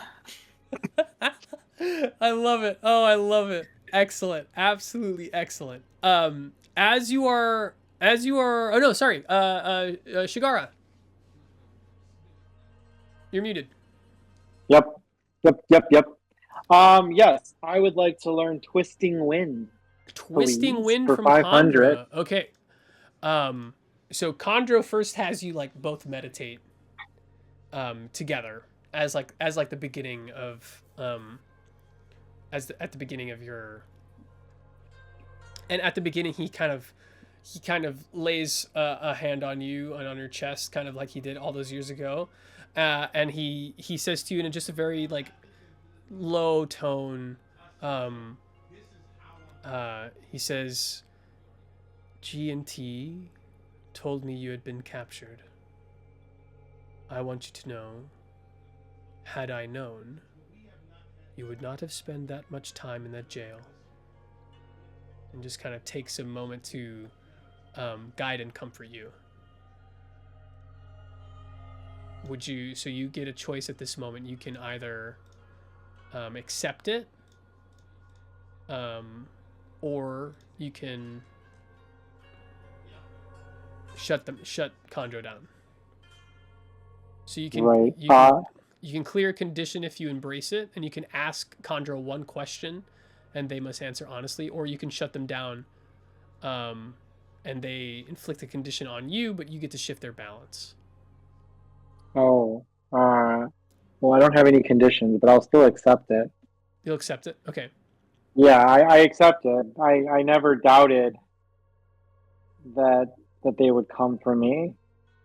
I was a little nervous that it took so long, but kind of hearing that, like, had he known, it would have been a lot sooner. I'm kind of like comforted by that. I'm kind of like, oh yeah, I get that. Okay. And you can ask him a question, and they have to answer. He has to answer honestly. Are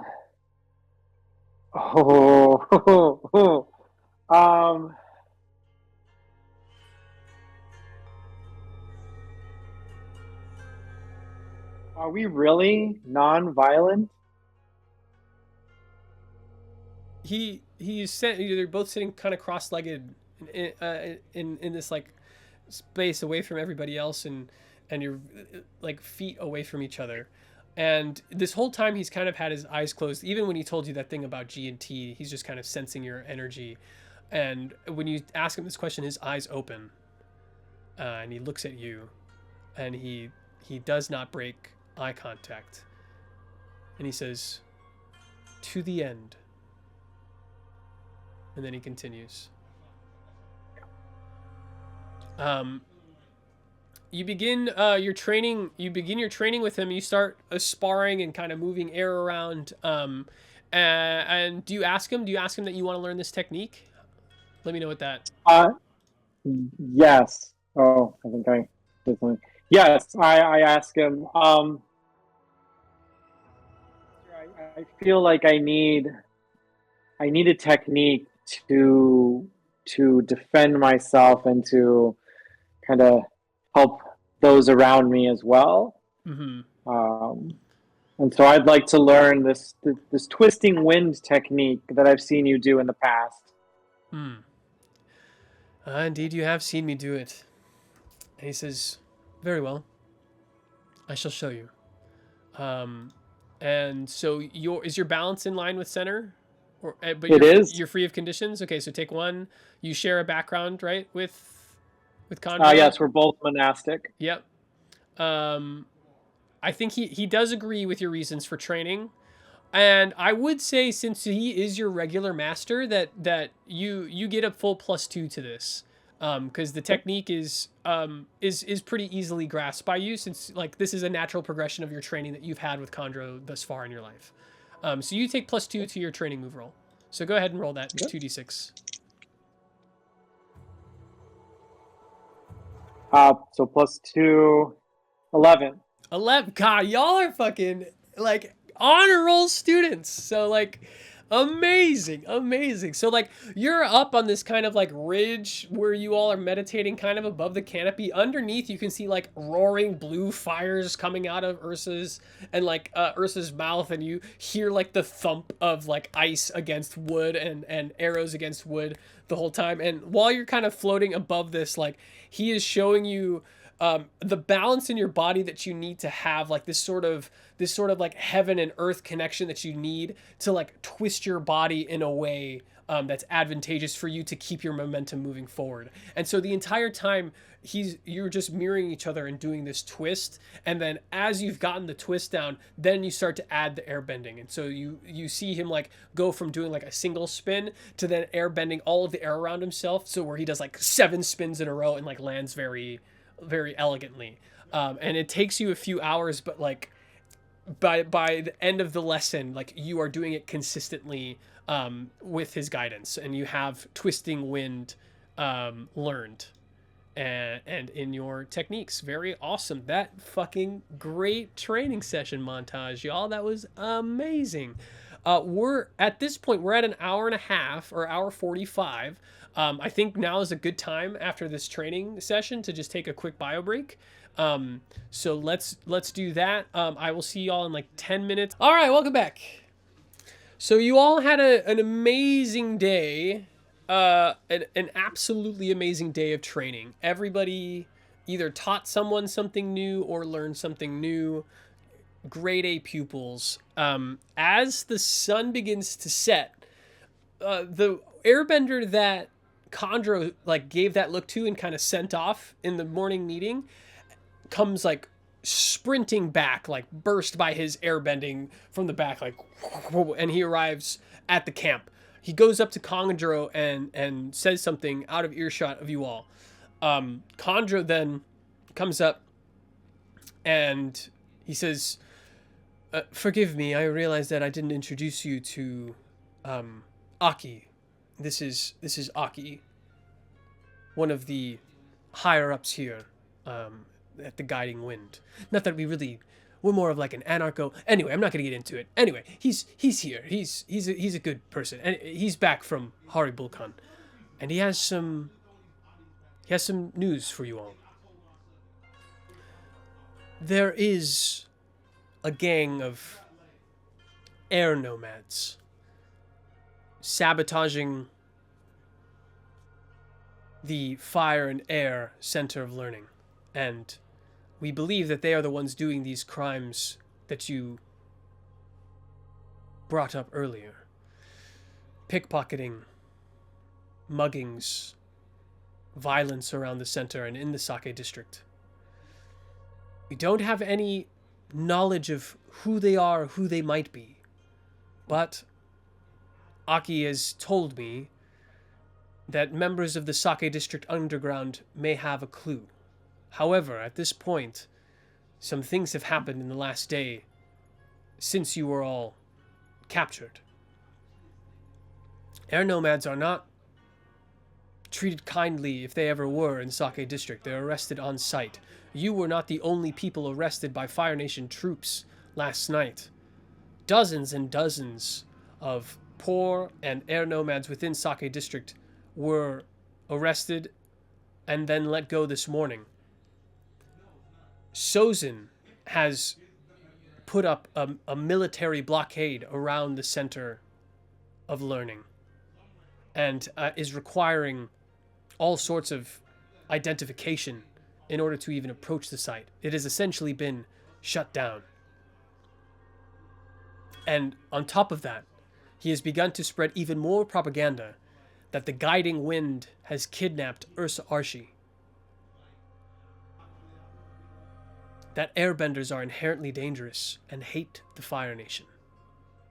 Now, whether or not you decide to go into Sake District and try to find out more about these imposters, I cannot tell you what to do. I can only tell you that if you do go, you must do so safely. And he looks at you, Shigara. He goes, and Shigara, if you do go, it might be for the best that you do not have your airbending tattoos, for you will need to be disguised. He gives you that information. He bows to you all, and he says, if there's any way we can be of service, please let us know. And he retreats to another part of the camp.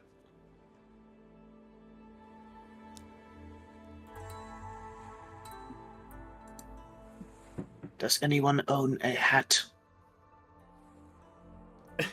I might be able to assist if Shigara still wants to come with us.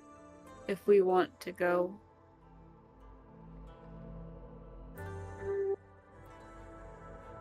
Yeah? Do we want to go? I don't know what else we're gonna do. Yeah, I mean, y'all can. I mean, y'all can go back and really, I'm not. It's kind of your choice at this point. Like what the group wants to do. If, I would very much like to retrieve my stolen property. mm-hmm. Yeah, it seems like the answer to our problems are out there, so it doesn't make much sense for us to be here. Ursa, you mentioned that you had a solution for. Does anybody want to take this time to do any like playbook moves or any moves that they want to do before we kind of embark? It sounds like we're going to embark on this mission probably in the morning. I have a move. Go ahead. What's the move? Show me your moves. Well, the move would be for Shigara. Okay. I think you can maybe guess what it is. Oh, is this walk this way? Yeah. Awesome. Okay, so I'll read this for you all. When you make over, disguise, and or coach your friends to fit in with a specific crowd appropriate to one of your backgrounds, roll with creativity. On a 10 plus, the performance is flawless. You gain access to wherever you want it to fit in while attracting little suspicion. On a 7 to 9, you fool nearly everyone. There's only a single gatekeeper who asks any question or stands in your way. On a miss, the only way to get the access you desired is for one of your friends to take on an uncomfortable, dangerous, or attention-grabbing role. So with that, Ursa, roll with creativity. Great. And I would say like appropriate to one of your backgrounds, like this is you're trying to get into like the city that you've grew up in. This is like basically to not necessarily look like a Fire Nation noble, but just look like you belong in the Fire Nation and are not an airbender. All right, I'm gonna roll. It's a 6, but I have a +1 creativity. Okay. That's a 7. That's a 7. All right, sounds good. So how do you disguise Lapis? Or how do you plan to disguise Lapis as you go into Haribulkan? Lapis, is there anything you've ever wanted to be? Oh, what a great question.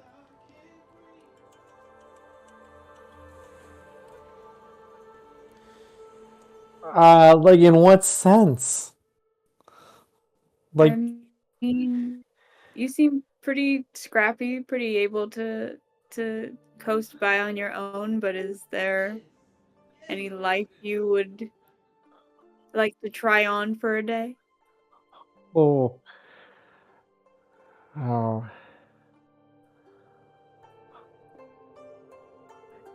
I'm drawing a big old blank.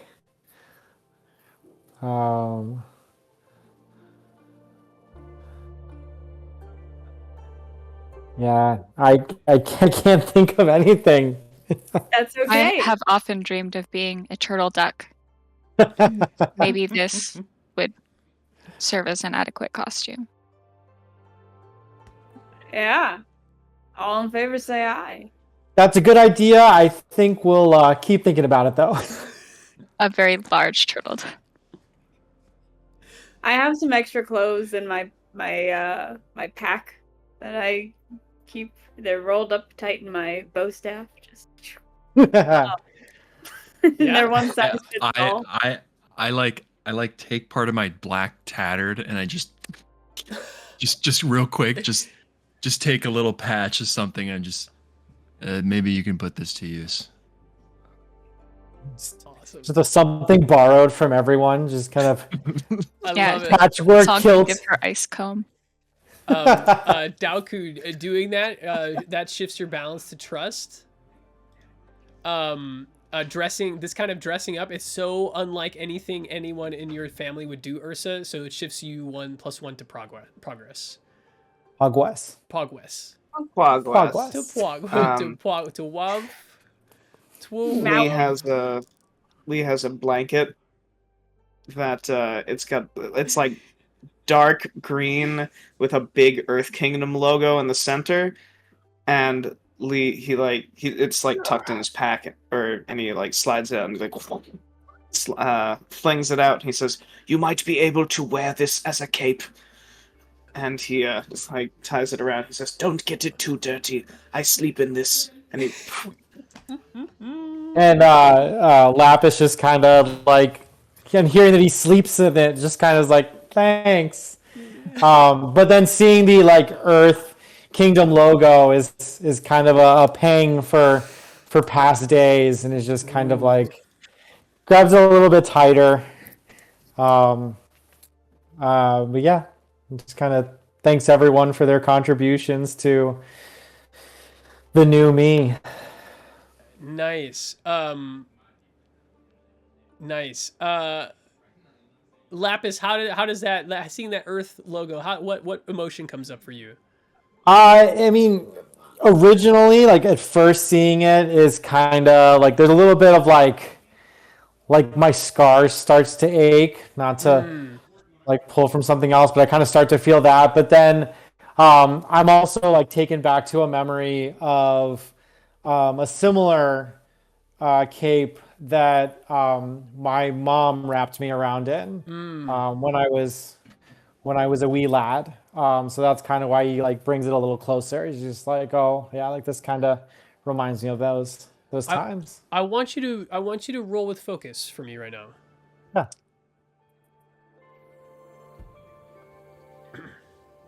Seven.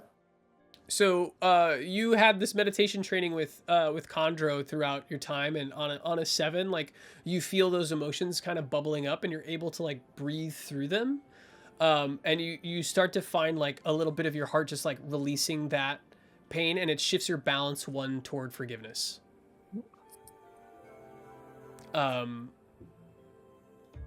Awesome. At this point, it is you all like get this dress rehearsal onto Lapis, and you see how it's gonna fit, but you don't plan to go until the next morning. I'm only gonna do this once. I'm gonna hard suggest to you, Ursa, if there was a time for you to do raid your lineage's resources or like that thing to get a resource, now would be like a perfect time to do it. Nah, we're not. But we're not there. We're not, but it's like nighttime. If you wanted to go on a raid, you could definitely go on a raid. And just so you know, Hari Vulcan? Yeah, we are on. So yeah, so sorry if I didn't make this clear. So like Hari Vulcan is like this volcano on an island, but there's a whole like island of jungle connected to Hari Vulcan, and you are with people who have air bison. So depending on what you roll, you can easily be airdropped in and out of the temple or wherever you would want to go to gain those resources. Yes, I would like to do that. Okay, so awesome. So let's do that for you right now. Before you do this, is there anybody who wants to go with Ursa on this? The role kind of encapsulates the entire trip. It's not like a full mission in itself, but Daoku, Lee, Song. Okay. Does everybody just want to go on this? Yeah, everybody hop on. Okay, go ahead and give us a roll. Okay, the roll is 9 plus my 1 progress, so that'd be 10. Which is a 10? Yeah. Okay, so you all like, so Chondro's like, if you need any of my assistance, just let me know. And you, Ursa, go up and you said, actually, there is something that we could do. And so you hop onto an air bison in the dead of night. You all fly in this air bison to the Temple of Azure Flame. Ursa, you go in, you're like super quick, super fast, super stealthy. You're out in a matter of minutes, and then you hop back onto the air bison and fly back to the guiding wind. Nobody's the wiser, nobody notices you. You get access to 2 resources that you can use at a later time. And everybody gets back safely. Nobody knows. You all go to sleep again. It's now morning. And you all again hop on. It's day, very clear day. You all hop into an air bison, and Lapis, you get all in your garb. So you're wearing your green cape with the Earth Kingdom logo. You have like the bit of shirt. How are you wearing that bit of shirt that Daoku gave you? I think he tore off a little bit more than he meant to tear off. So I'm using it kind of like a beanie turban type of type Oh, of deal. nice, To, like, nice. cover my head and everything. Awesome. So you have the cape, you have like the headwear that you fashioned out of Daoku's. Was there anything else that was given to Lapis for their that you styled, Ursa? I don't think I can physically give anything to Lapis. However, I can give Lapis the identity of a scholar, and a quick etiquette lesson in walking without being drawing attention to yourself as a commoner. Awesome. What are your backgrounds, Lapis? I am a monastic outlaw. Monastic outlaw. Okay, so your outlaw background will come in handy. Y'all get dropped into Sake District. Or actually, you get dropped on like the outskirts of Haribulkan, so that the air bison isn't seen. And you make your way through the front gates of the city, and you find yourself in Sake District. Where would y'all like to go to seek information on? You know that like people that are a part of the Sake District Underground might have more information, but they're just not gonna give it to an airbender. Where would you like to go to figure some things out?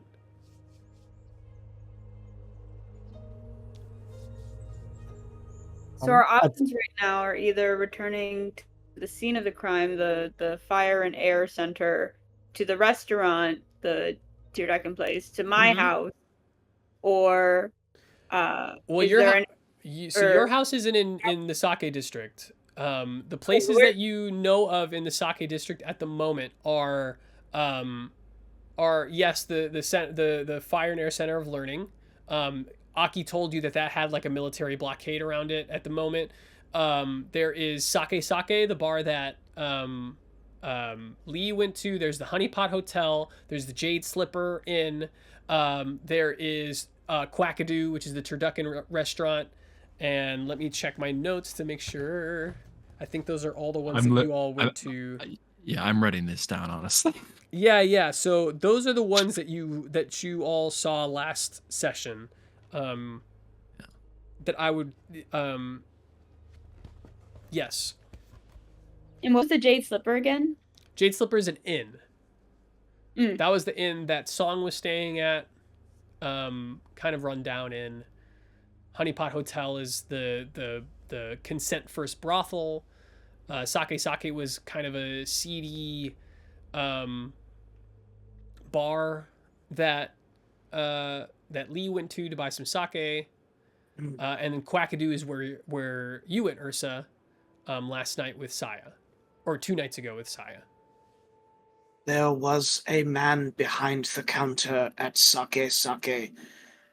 He seemed very suspicious when I had asked about air nomads.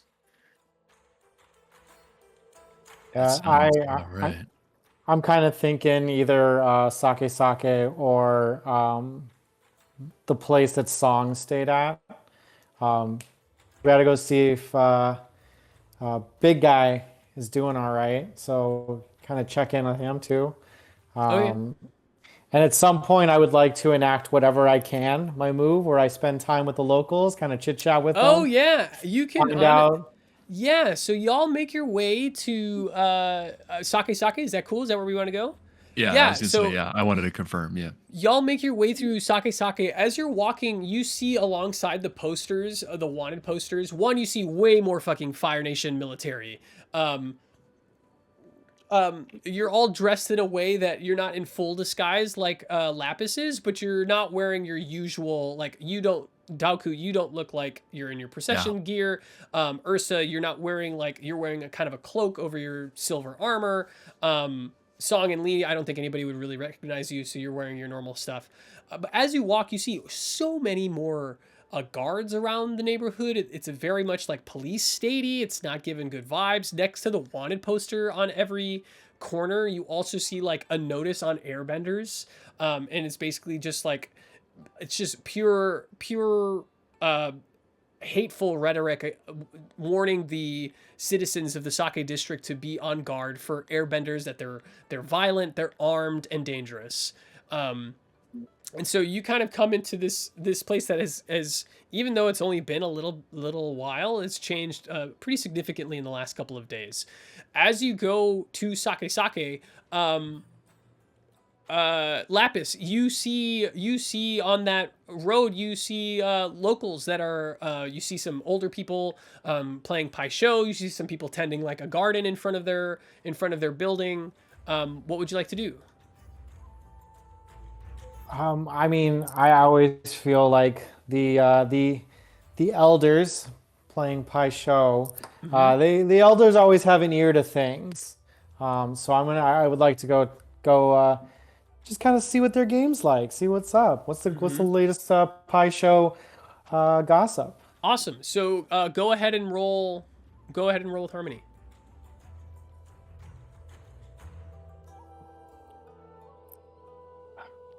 7.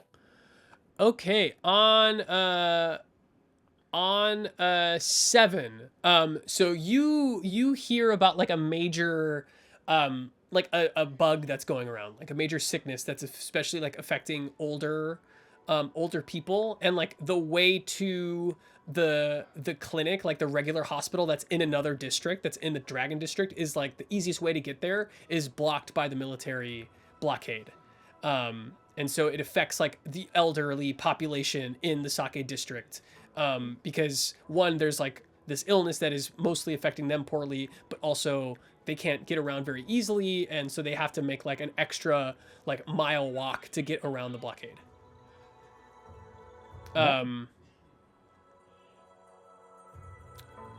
Yeah.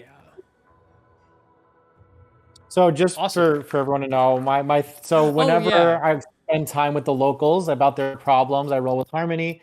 On a hit, I hear the most significant and serious problem at hand. It tells me who it affects, what's the cause. On a +10, I get more questions. On the problem of the cause, and then when I act on it, I get some more stuff. And on a miss, I create a whole new world of problems. So luckily, I didn't create problems. But Yeah. now we know this is something. So at some point, if we can kind of keep in mind, taking away that little barrier so that the elderly can get cured, that'd be great. Awesome. So while Lapis is out talking to the elderly folks, all of you are like, I don't know how much like interaction he should be having. But luckily everything turns out fine. As he's talking to them, you all enter Sake. What do you want to do as you enter? I think maybe like before we enter, Sure. I think Lee is going to say something like, I believe this if this is the same shift that this man is still working here, he will probably be very suspicious if all of a sudden I now come in with 4 other companions asking about the same thing that I was asking about. So I might wait outside for a bit and maybe keep an ear at the door and maybe poke my head in if things go wrong. Makes sense. There's also a very nice bench out here, and there is no seating inside of the building. And Lee sits down on the bench. So Lee, you I'm gonna say, instead of like there is a bench there, but instead you kind of see as Lapis is talking to the elder, like you pull up a chair and join the kind of elderly folks at that pie show table. Absolutely. You're not saying anything, but you do kind of like, as people like lay their tiles, you do go, like you do kind of, you do kind of react a little bit. And Lapis, go ahead. Sorry, has Lapis told us about the sickness? Have you, Lapis? You can decide if you're staying outside with Lee or if you want to go in and we kind of figure out what's happening with Sake, or we can all be on the sidewalk. I think just kind of hearing about the past, because Lee kind of told us a little bit about how they were lap brands about airbenders and everything. I kind of just stay by the pai sho board and the elderly people and kind of keep Lee company. Awesome. So they don't know. So Song and Ursa and Daoku don't know about the sickness yet. So do you enter Sake individually as a group? How do y'all want to do this? I want to enter in first. Okay. That's just I want to just enter in. Yeah. I kind of, saddle up, slam a little copper piece. Give me some ale. You're going into a sake place, and you are asking for ale. All right. Okay. I want you.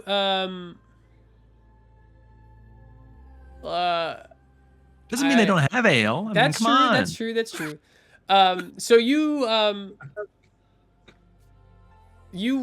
come in, you slam your copper piece down, and the bartender immediately notices you. There are like a few people in the tables, but it's relatively pretty empty. It's like around noonish, not a ton of people are out.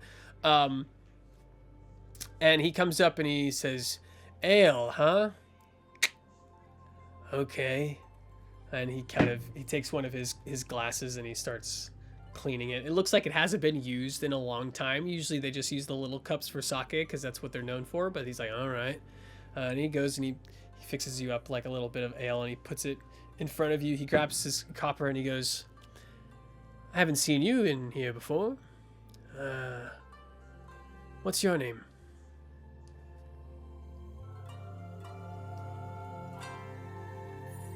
It's Daoku, sir. Sir, you must be one of the military lot that they have trouncing around our neighborhood. Yeah, that makes sense why I haven't seen you in here before. Fucking pigs, the lot of you. And Miss, how may I help you? How may I help you two? Oh, we're just waiting for a nice young man to buy us drinks.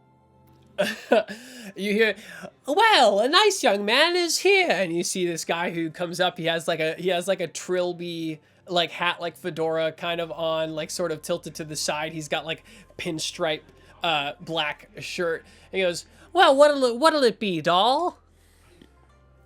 Okay. Sake? Sake? And for you, Miss, he looks at you, Song. Song has never been flirted with or purchased a drink or drank alcohol before, and she's just like, I will also have one. All right, 2 sake for the 2 most beautiful women in Haribulkan. And he kind of sits in between the 2 of you, and he puts down like a silver piece on the bar, and he goes, you know what, make it 3 just for me. And he goes, so what brings you 2 birds in here? And puts his arms he puts his arms around both of you. That just as soon as he fucking puts the arm around, I just fully I just get up and just kind of mosey on over, and I kind of want to try to get in between him and Ursa, because you said is he trying to be kind of in between? Oh okay, yeah, so like you're all at the bar. So you're all at the bar. It's like you, Ursa, the guy, and then Song. Okay. So you're trying to so you're all seated at the bar. So are you trying to, it sounds like you kind of want to intimidate him? Yeah. I want to be like, hey, take it easy, bud. Like, okay.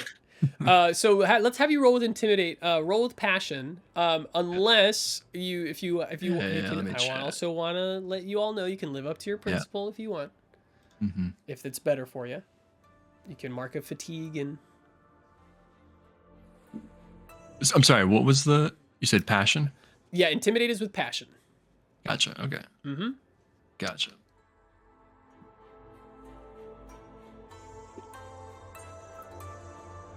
$11. Oh my gosh. Okay, so look at that list of intimidate. You get to choose one that I cannot choose for the NPC. Meanwhile, the guy's hand is here, and Song is just like... just looking at it. Yeah, and you feel on your shoulder that he starts to like trace little like things on your shoulder, like up and down. Like he starts to just kind of like caress like up your neck a little bit. And Ursa, you feel on your shoulder. He's kind of doing the same thing. This happened to me at a college party, except it was less PG. And that's Cat speaking, right? That's not Song saying it. Song loves college. Song does love college. All right, Daoku, what'd you roll? You rolled an 11. Which one did you choose? Yeah. Which one did you choose? I think I'm gonna say they back down but keep watch. No. So you choose one that I can't choose. So you like eliminate one of my options. Oh, I'm sorry. Oh, yeah. Sorry. Gotcha. Oh. Yeah, I'm the so. Yeah, let's do. I'll eliminate the last one. They attack you. So they can't attack you. Yeah. Okay, so what do you do to intimidate this guy? So like so I kind of mosey on over. Give me what was the last thing you said? He comes up and he puts down and he goes, so what are you two dolls doing here? The two most beautiful women in Hari Bolkan. And they're like, and he starts like tickling lightly both of their shoulders, has both of their arms around, and as the bartender is kind of bringing around the 3 sakes, he's just kind of looking to each of them. He's like, oh, it looks like the cat's got your tongue. Well, guess what? I got a pretty nice tongue of my own if you need one to borrow. And he's just like being very, very forward. And you see like his hand kind of moves from Ursa's shoulder to like the nape of her neck and kind of starts moving down her back. Okay. Your response to this, Daoku? I kind of mosey on over and I say, you better watch yourself there, man. So awesome. So just to start. Just to start. And I go, and I go, oh, it looks like. I'm so sorry. Go for it, dude. Make the rip on him, on this guy. Oh, it looks like Bo has got some competition. Who are you, their father? I don't know if these sweet young things told you, but they're not very much into incest, old man.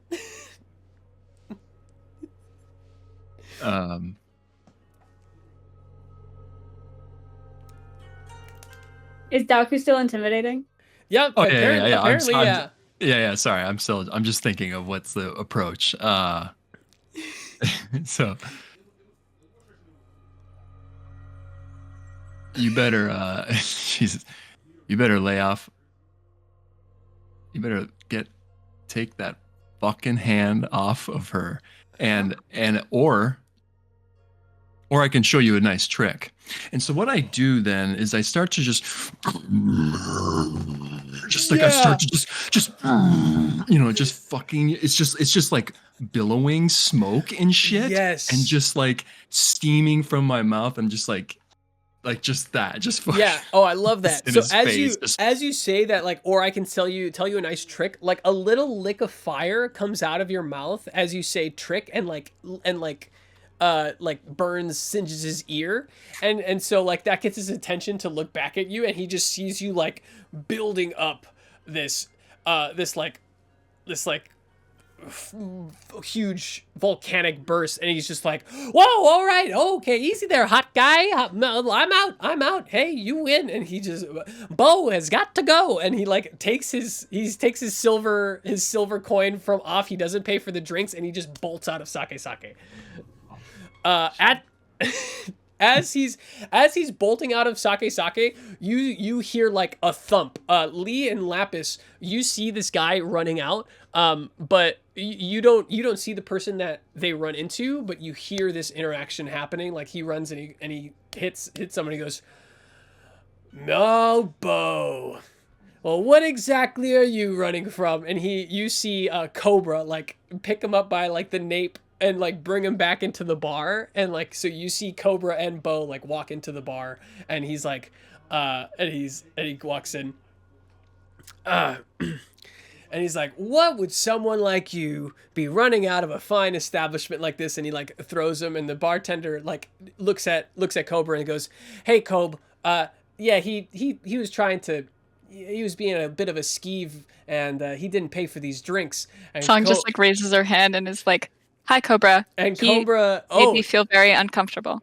and Cobra's all of his focus has been on this guy, and then it's not until you say that he snaps to you and he goes, "Turtle Dove." He goes, and he looks at Bo and he goes, "Is this right? Did you make Turtle Dove uncomfortable?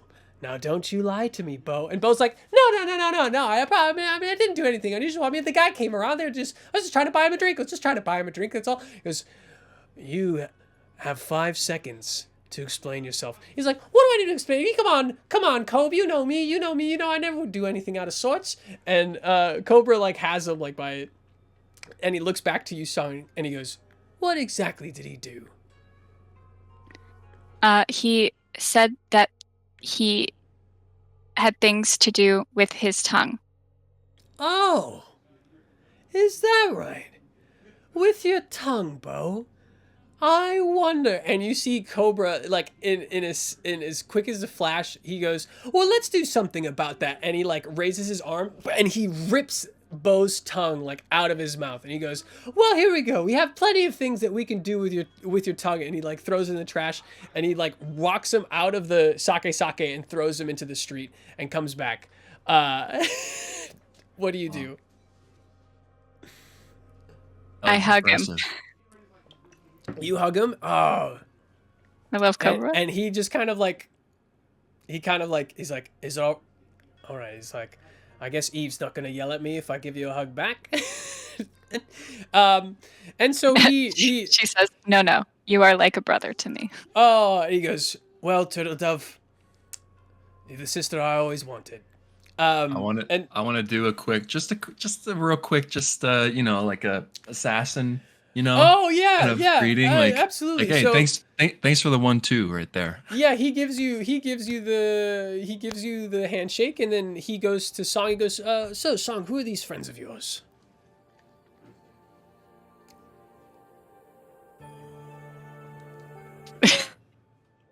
We have gathered under strange coincidental circumstances. Oh, isn't it all coincidental circumstances in this bright big world of ours?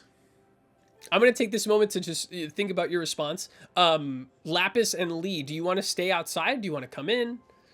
You've just seen Bo run out, like screaming, but in a way that you've never heard anybody scream before, because they're screaming without a tongue. And so it's just like, it's just this like, and yeah, they're obviously bleeding from their mouth. It's pretty fucking. I didn't plan any of this. This is just the joy of tabletop RPGs. Okay, go ahead. What do you all want to come in or no? Well, definitely like what? So when Bo runs out, I think Lee has just like been very intently watching, and he kind of like looks up and sees him run straight into Cobra, and Cobra and Bo walk in, and I think Lee looks at Lapis and he's like, "It would seem that something is going on."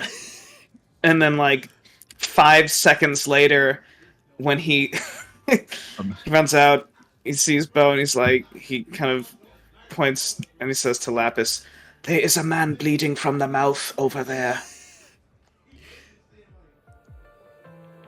Yeah, kind of Lapis notices as well, and is just like, we should probably get to them.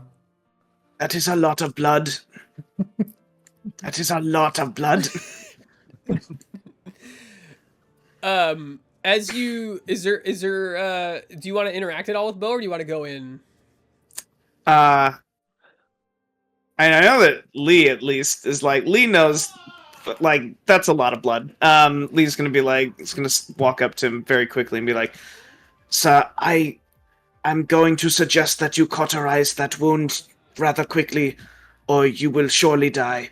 Yeah, you see a Fire Nation soldier comes up to you, and goes, "What's happening here?" Because he sees the guy with blood, he sees you.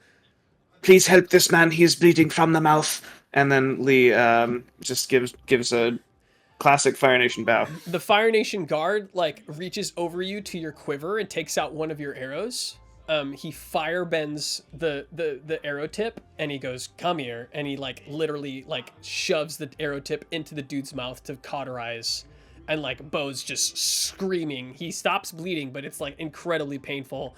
And then like the Fire Nation guard like puts it back and goes, "All right," like, and shoves Bo out into the street.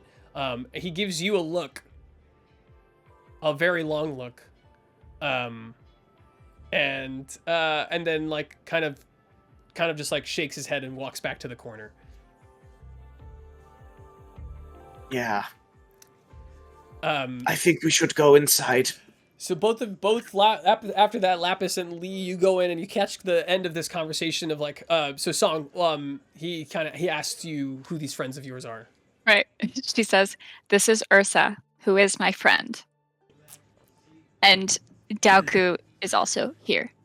Ursa and Daoku, and he kind of looks at you, Ursa. He goes, "Ursa, that's an interesting name.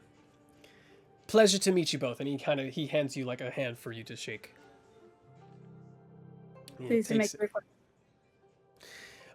He takes your hand. You all like start to kind of get settled up on the bar, and you hear a woman's voice from the back of the bar going, "Cobra? Cobra, get here now. Or come here now." And Cobra goes, "Yep, 1 second." And he stands up and he stops. And he looks at you all and he goes, and he looks at you, Song. And he said, "If I didn't know any better, you were a waterbender, is that right?" That is correct. "Why don't you all come with me?" And so he brings you all into the back room of Sake Sake. This is the door that Lee, the first time you were here, you saw Cobra, or you didn't know it was Cobra at the time, but you saw this large figure kind of go back into. And so he goes to the back, he pulls out this like ring of keys. He pulls out one that looks much different from the others, and he like unlocks like 3 different locks, opens it, and you all come through into this like dark room. He begins to walk down these stairs. You follow. The entire stairs are dark. He's like, "Watch your step. There's about 32 steps, if that helps." And so you all walk down these stairs. Can I use my breath to just lightly give some illumination in yeah, the darkness? absolutely. You absolutely do. He goes, "That's a nifty trick." And you keep going down the stairs, and you eventually open another door that's kind of underneath Sake Sake, and you see something that you really never would have expected. You see a clinic. You see like beds, you see like people that are hurt underneath, you see like half of the room is just treating people, and on the other side you see kind of a desk, a big table with like a map of the capital on it, an even smaller map of Sake District, and in the middle, in between like the rows of beds on each side of the half that's closest to you, you see a woman in like red, like very neat red clothing, jet black hair that's up in like a very prestigious bun. You see on her back there's a hammer and a sickle, like in like on the back of her, in like holsters, and you recognize this as the voice that called out to Cobra. And she walks up to him and she says, "Jesus Christ," or not Jesus Christ. Jesus Christ doesn't exist in the Avatar verse. But I was watching. I deny. Yeah, I was watching the first session. I was like, I say Jesus Christ a lot. But anyway, so you see this woman walk up to Cobra. And she says, "My goodness, Cobra, I asked for you, not you and whoever these people are." And Cobra goes, No. These are friends. I think they can help." And then he leans in and he goes, "They're the ones that broke me out of the jail the other night." And she, after hearing that, she kind of eyes you all one by one. And she looks at you up and down. And she says, "Do you trust them?" To Cobra. Cobra goes, "Well, I don't know many of them, but Turtle Dove's all right. And he points to you, Sung. And she goes, She steps forward and she says, if you speak a word of anything, any of this, to anyone, I will have your heads. My name, well, what you will call me, is Mamushi. And she kind of gives you like a slight bow. She goes, if you can be of any help to us, you're more than welcome. And she turns on her heel and goes to the back of the room. As this is happening, someone who looks incredibly tired and like worn out comes up to you. A song, you can immediately tell by their clothing that they're a waterbender. And you see this person come up and goes, are any of you waterbenders? Can any of you help? Song says, I am a waterbender. And he goes, oh my goodness. Thank the moon. Thank the tides. Please, do you know how to heal? She like goes through a Rolodex. No. Okay, well, maybe I could teach you, but anyway, either way, all of you can be of help. So this person introduces themselves. He goes, my name is Miki. They're dressed in like very tattered, like Southern Water Tribe garbs. They kind of have like the Sokka haircut. Like it's very like, it's like shaved on the sides, but it has like the top and like the hair up. And you see like almost every single one of the beds are like full, and he's like going to each and every one of them, like trying to do what little like water healing that you can do. And he asks you all basically to help him tend to these people that are in this clinic. What do you do?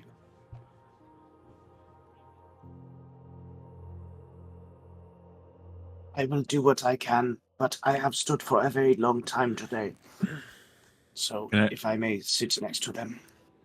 Yeah, absolutely. So you take a seat next to one of the patients. Daoku? You can also like Mushi is still in the room. She's still in the back. For those of you who may have put this together, Mamushi is the name of that silhouetted figure on the wanted poster. That Song saw in the first session. Oh, I just wanted to go to her and just ask, like, where can I be of use? Yeah, Mamushi looks at you and immediately sees your scars, immediately clocks you as a firebender, and says there's some wounded here, people who have taken some lacerations and cuts because of the working conditions at the construction site of the Fire and Air Center of Learning. If you could help like cauterize those wounds, that'd be great. Absolutely. So Daoku, what would you want to do from there? After you get those instructions? Oh, yeah. I mean, I approach a bed with the person on it. Yeah, I don't know. Sure. So, Ursa, both you and Daoku go to this person who has like this deep gouge in like their chest. It looks like a piece of equipment like fell on them. They have like a little bit of bandage, but it would really help if it was just like cauterized. So either one of you can roll with focus to rely on your skills and training, and the other one, if they would like, can roll the help option. I was gonna try to go and try to cauterize it, and then I was gonna say, hey, Ursa, can you fix the bandage or something like that? Yeah, that's absolutely. What I was gonna. Yeah, so roll with focus, Daoku. Gotcha. Your time in the military, like you know how to fix up these kinds of wounds. Yeah.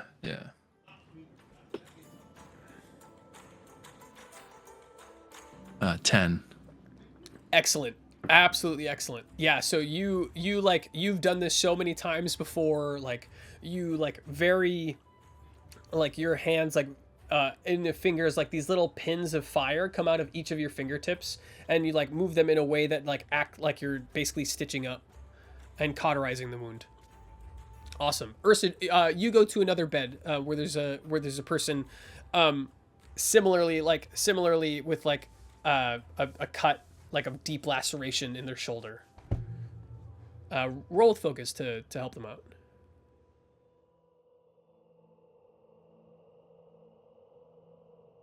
So that's a 7, and then with my focus, it's +1, so it's an 8. It's 8. Awesome. So you so you do it, but you go a little too far. So like you're going and you're cauterizing. It's obviously painful like the whole way, but you go a little too far and you actually like singe accidentally burn them, and the guy who's sitting, it's like like screams out in pain. Is an 8? Huh? Is an 8 bad? So on an 8, yeah. So on a 7 to 9, you do it imperfectly. For relying on your skills and training. Like, so you do it. Like you cauterize the wound, but you do it imperfectly. Like we were under. Oh yeah, sorry, yeah. So you're relying on your skills and training. I didn't realize we were on skills and training. No worries. So as you do that, like excuse me. As you do that, Miki comes up and goes, "Don't worry, you are helping so much." And he has this like water, and he starts to use the water to kind of heal that just slight burn that the person has. Song, you see Miki do this. What would you like to do after seeing him do that? Well, I guess I ask him if he is a teacher of this technique. And he kind of looks at you and says, like, "I'm no master, but I guess you can watch me." He's not a master waterbender. He Right. He knows this technique, but whether or not he'd be able to teach it to you, who knows? Right. I would only be able to learn it if my balance was at +1 excellence or higher. What is it now? +1 community. Okay. No worries. So you go about community. Yeah, community. So you basically like keep the water fresh for him as he goes from patient to patient, and you're watching very intently. As you're watching, like on your offhand, like as you're doing it, you're trying to like figure out the motions, and you shift. Actually, your balance shifts just seeing this waterbender do this healing. You've never seen it before. I'm gonna let you choose whether or not it shifts toward community or toward excellence. Since I could see it going both ways. Like, it could be community because of the clinic, it could be excellence because you're like practicing this motion. I'm gonna let you choose and you just let me know. Lapis, what are you doing? I'm kind of going from bed to bed and just like talking to people or just kind of listening to like what's going on, or I guess maybe I asked Mickey like what's going on, like what's up, dude? You hear from the people that are conscious and able to talk to you from their clinic beds. Most of these people were injured because of the working conditions. Most of these people were it seems like the oversight from the Fire Nation was abysmal in building this center. They talk to you like kind of gross negligence, people like not having the correct gear, people not like losing their schedules, like all of these things that have led to these injuries happening. Very unorganized project. One person even says to you, is like, it feels like nobody wants this building to get built. As you all go through, is there anything you all want to say to the patients? Anything you want to say to Miki? Anything you want to say to Mamushi?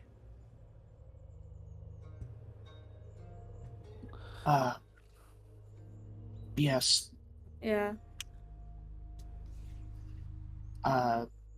Mamushi, you wouldn't have happened to know if any of these patients or if there is anyone disguised as airbenders that might have recently stolen something.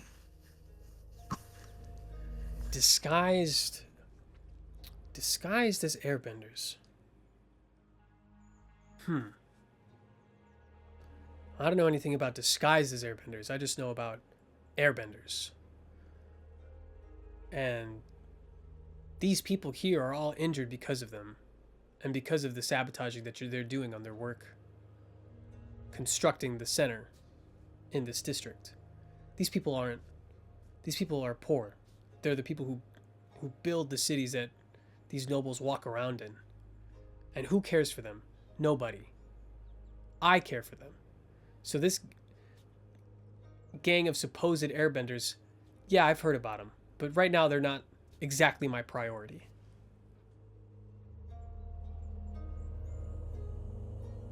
I have Very a well. for Mickey. And you can tell... I'm sorry, go ahead, Ursa.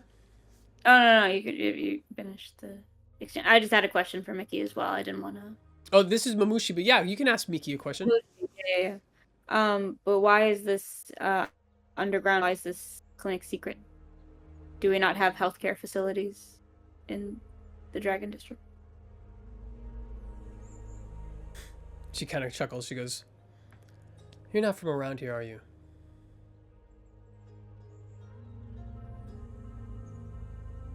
You don't have to answer that question. I know. I'm not going to. You would think that we would have access to the same healthcare that, people in every other district does. Hari Bulkan's supposed to be the place for Fire Nation nobles, huh? But as soon as they gave away the Sake district to the poor folks, all the hospitals went. They're actually the first things to go. Second to go were the schools. So yeah, it's pretty hard for some people who were crushed by a rock on their shift of work to walk 3 miles to the Dragon District to get some treatment. So this is what we do for them here, now. Is it legal? Strictly speaking, no. But there's a lot of good things that we do that aren't strictly legal. Why not go through the proper channels to make a legal enterprise and get the resources that you need and your people desperately need?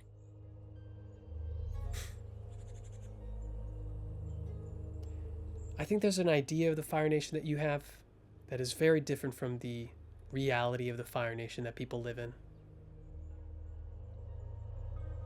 And then her expression softens, and she says, "You have a good heart, and I think you might need to examine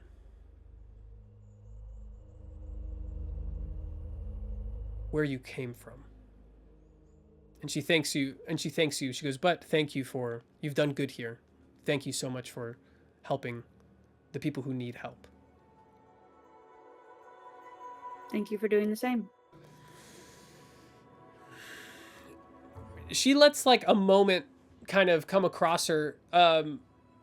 She's used to just being completely like tough as nails. She looks across though at the clinic. This makeshift thing that they've put together for people who need help, and she sees like there are people walking around that couldn't walk around before you all got here. You've been here for a few hours. You've done nothing but help the people that were here without asking any questions, or people who like their wounds are bandaged. The fresh water that was brought in from Song, like the company that Lee and Lapis gave, and she can see like the good that you've done. And so she kind of lets that like very steely part of herself reconsider you all for a second. And she says to Lee, she goes, "Okay, this airbender gang, first of all, I don't give a shit about them personally, except for what they do to the people in my district. But what do you want to know? I'll tell you what I can." I would like to know where I can find them, so I may reobtain my property that was stolen. Any leads that you have would be greatly appreciated. I don't... She goes over to the map that she has. This, like, giant map of the entire island that Haribulkan is on with the mountain. And she kind of takes her sickle out, and she takes the point of it, and she just plunks it on a spot in the jungle. She goes, last I heard from the people that we have gaining information, this is where they are. This is where they like to hang out. It's a cave on the side of the volcano, covered in trees. It's going to be tough to get there, but that's all I can give you. Oh, and one of them had a name. I can't. It's 2 syllables. I can't think of it right now. But that's all I can give you. I hope that helps. That is very helpful, thank you. Allow me to repay with some advice. And Lee points to the spot in the map that has the sickle in it. And he says, I would come up with a better system of pointing to where things are than destroying your map.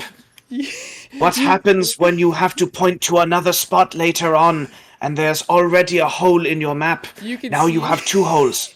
You can see in the map there are like a bunch of these little holes. Like, this is not the first time that she's done this. And he just starts pointing to all of these different holes, and he's like, I hope you have a surplus of maps. And she kind of she goes, well, I'm not gonna lie, that's good advice. Yeah, maybe I do. Maybe I'm a bit too pointy with things.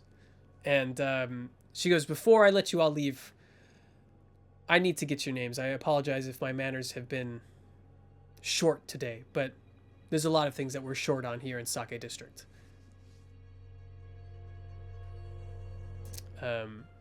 So Mamushi, I imagine y'all tell her your names? Lee. She looks at you, Ursa. I'm hesitant about this. Okay. I don't want to lie to her, but I also don't want her to immediately turn on me. I think she suspects of my origins, but not quite my origin. I'll follow your lead, Ursa. I don't say that, but I'm considering, is there any assessing the situation I can do to... Yeah, you can assess the situation for sure. Yeah, you can use it as kind of like to gain insight on, you can either roll with creativity or roll with focus. So you can either rely on your skills and training to like gain a new insight on Mamushi, or you can assess the situation with creativity to ask a question about. I'd like to assess the situation with creativity. You do it. Do it up. Oh. I rolled a 4, so it's a 5 with creativity. Okay. So you don't get any new information from this interaction about her. There's just a lot of people that know my name at this point. Well, they know. I mean, yeah, Ursa's not. It's not the most common name, but it's not an uncommon name. Oh, I don't have to give her my house. I can just give her my name. Yeah, you don't have to give her her full name. Yeah, Lee, Song. Oh, okay, yeah, okay, but yeah, I can do that. That's fine. Yeah. So you say Ursa? Yeah. My name's Daoku, ma'am. You can kind of like, her eye lingers on you. She goes, nice to meet you, Ursa. Nice to meet you, Daoku. Don't call me ma'am. Completely oblivious to that whole like psychosocial debate. Song's just like, my name is Song. Nice to meet you, Song.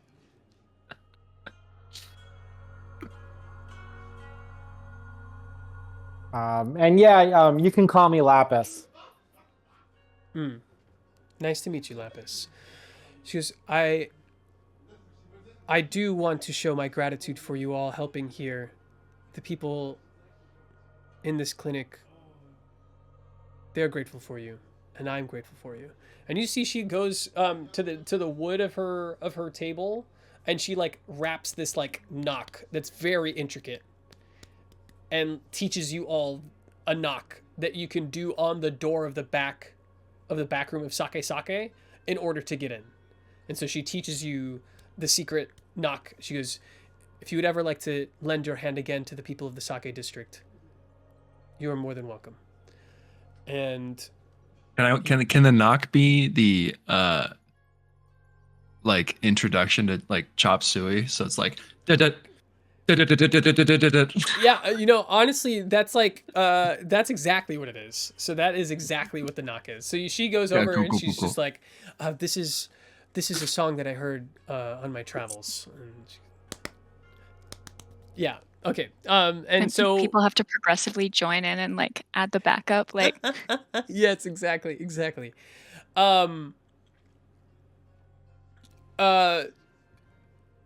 Song, you as you walk out, you see, I'm not sure which way you shifted your balance earlier, but as you walk up, Ursa, sorry, I didn't say this. I wanted to say this earlier, but I forgot. During that conversation with you and Mamushi, she shifts your balance 1. How did you react to what she was saying about the treatment of the working class in Sake District? You can either make it, if you agree with what she said, you can shift towards progress. If you have issues with what she said, you can shift toward tradition. You can also try to resist. I don't want to take up time. I'll shift towards progress 1 more. Awesome. So I'm at 2 progress. Sweet. Awesome. And song. Also, don't ever worry about taking up too much time. Like this is your game. This is our game. You never have to worry about taking up too much time. I mean, Scott took up 45 minutes at the beginning of the game, so Jesus. The song. You see Miki like heal on your way out. As you see them, do you do anything?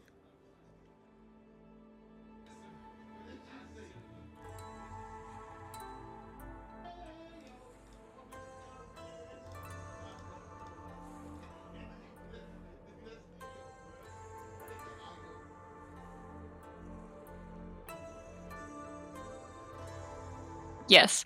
I think on her way out, she just like stops him and says like, I appreciate your willingness to teach me, even if now might not be the time. And I admire you for helping your community. You see he looks you up up and down and he says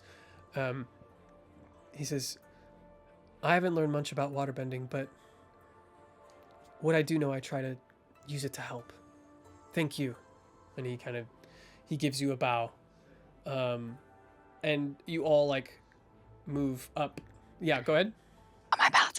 Okay, so earlier I shifted it towards excellence because I feel like while she liked the thought of like healing to help people, she mostly wanted to learn it to learn a new thing. Awesome. But I feel like that conversation was shifted back to Sure, yeah. Shift back to community. If you feel that way, I'm totally about it. Yeah. I feel like she was just saying that as kind of like, wow, it's cool you do this thing. And then he's like, yeah. And she's like, oh shit. Yeah. Awesome. So you shift back to +1 community. You all come out of the sake. Before we come out, like just listening to all of the people that we helped and their issues and everything, I kind of walk. I don't know if I say this to Mickey or Mamushka, but Mamushi. Mamushka. Sorry. Mamushi. But I say I don't make promises lightly, but we will do something about this. And it's kind of in a sense of wanting to help others, but also to like clear the airbender name. Well, they don't know you're an airbender. No, I know, but they don't know that. But I'm just saying. Yeah, like, I got you. That's my intention. Is like, they got to get that airbender name out of their mouth. Awesome. Yeah, love it. So you make that promise to them, Yes. that you'll be back. That I'll be Excellent. back. Excellent.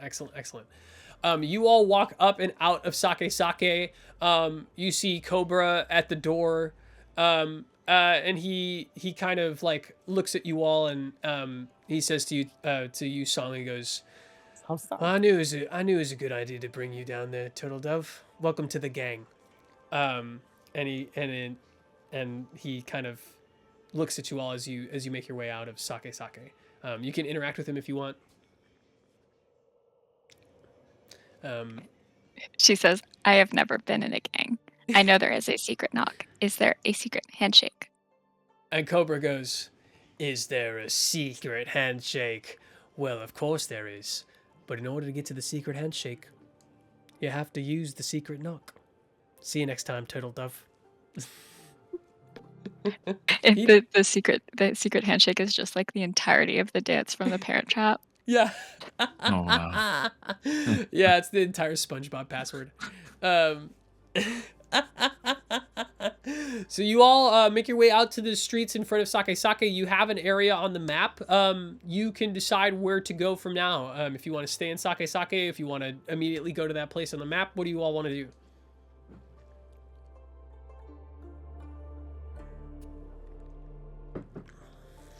Does the bartender from Sake Sake suspect anything of us? Is that something that should be resolved while we're here? I would say the bartender is on the side of the gang. You don't really know the name of the gang yet. But like the bartender is like in the fold. So if you're cool with Mamushi and Cobra, you're cool with the bartender. Cool. Yeah. Can we get his name? The bartender? The bartender, it's a great idea. What is the bartender's name? Let's name the bartender Poe. Poe. Yeah, Poe the bartender. You don't know that yet. He hasn't told you his name. Oh, And he doesn't wear a name tag. But bartender's name is Poe. Cool. So where are we going, gang? Where are we heading to? I think maybe Song says to Ursa, like, are you not concerned about the whereabouts of your friend? It's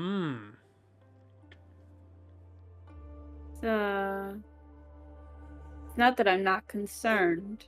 It's that I am chiefly concerned with the whereabouts of my friend, but not for the reasons you may think. Where might they be?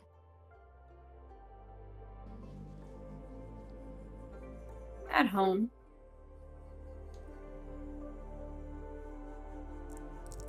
Should we go? I think we should pay her a visit. Should we give her the what for? The what for? Did I use that right? Yeah, I think so. Just I don't understand. The what for? Should we give her a nice how do you do? Oh, yes. I think that is in order. Oh, what for? Yes, good. I Awesome. don't understand this kid language these days. I know it too. I was like, I'm literally like Daoku's just like, As you, It's like I heard somebody say that up the street. yeah, as you say that, like, I don't understand this kid language. This like young kid on a bike goes, "The future is now, old man," and just kind of bikes away. no cap. They all keep calling each other Hotman. I don't yeah. understand. Yeah. So you all, great. So you all want to head over to Saya's house? Yeah. Awesome. Okay. So you go to the old district, and it's kind of in the vicinity of the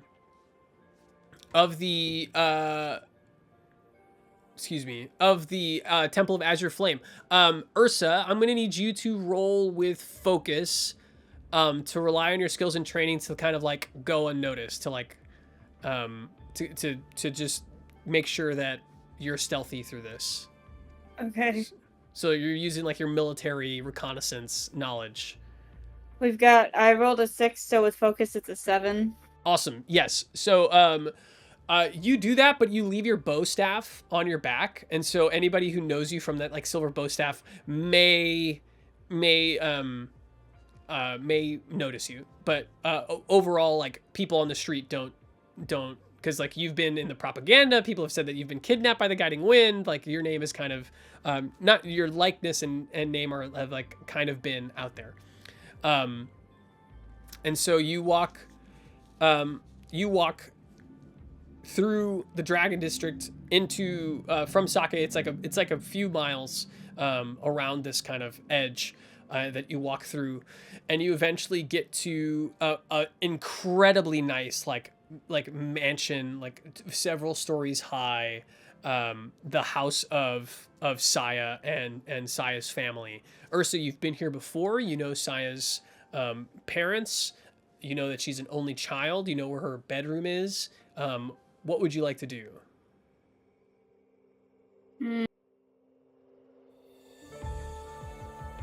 I would like to singe some rocks on the ground outside into dust and swoosh them towards her window to come out. Okay. Awesome. I just say you do that. So like you definitely like you singe some rocks and you kind of like pebble the window. There's no response.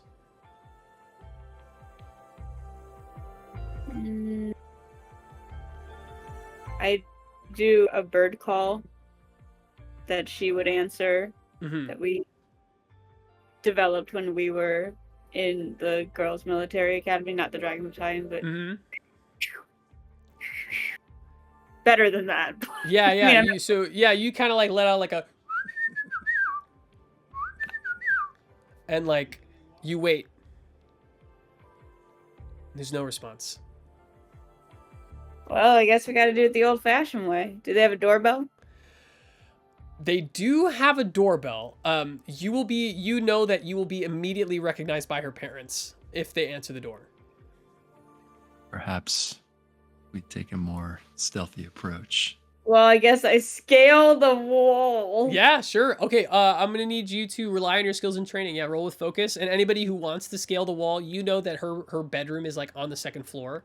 This is a very nice neighborhood. They don't leave their windows locked. Anybody who wants to go up with Ursa is welcome to roll with focus. Oh, I will a 2, and then with use my focus skills. it's a 3. You rolled a 3. Okay, so like as you like scale up, your foot slips on one of the on one of like the panels on the side of the house, and you begin to fall. Daoku, rely on your skills and training. Yeah. And I'm gonna need you to roll it twice. Gotcha. Tell me what you get the first time. So I got 12 the first time. Awesome.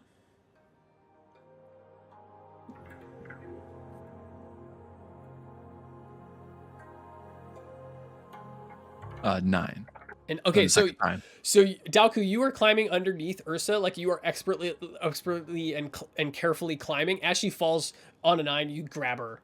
But like her momentum, in order to stay on the wall, like swings her back, and she kind of like hits her knee against the side of the wall. And Ursa, you take like 1 fatigue.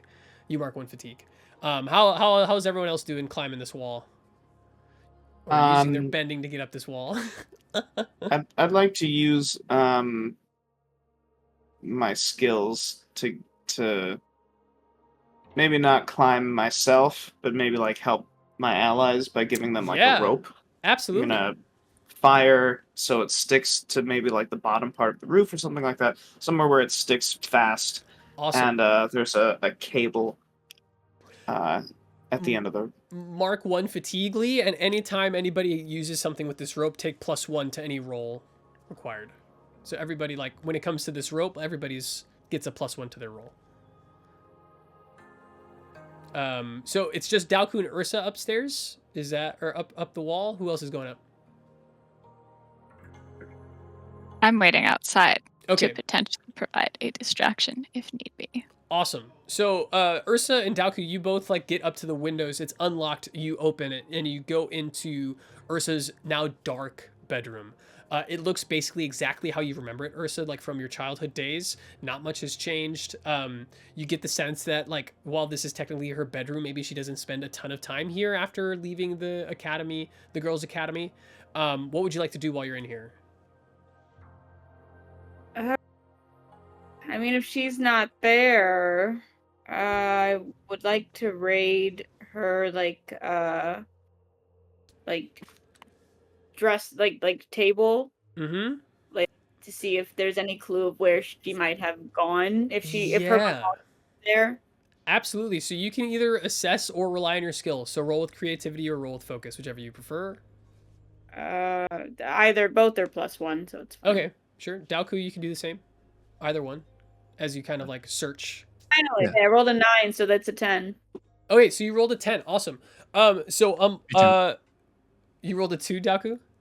It said me too, as in 10 as well. You both, okay, so you are both like expert military folks. Reconnaissance has been in your training. Like, you know exactly like where and what to look for. Excuse me. Daoku, you find in like one of the drawers, you find a similar map of Hari Bulkan, like the entire thing, and you see two places like with X's on them. You see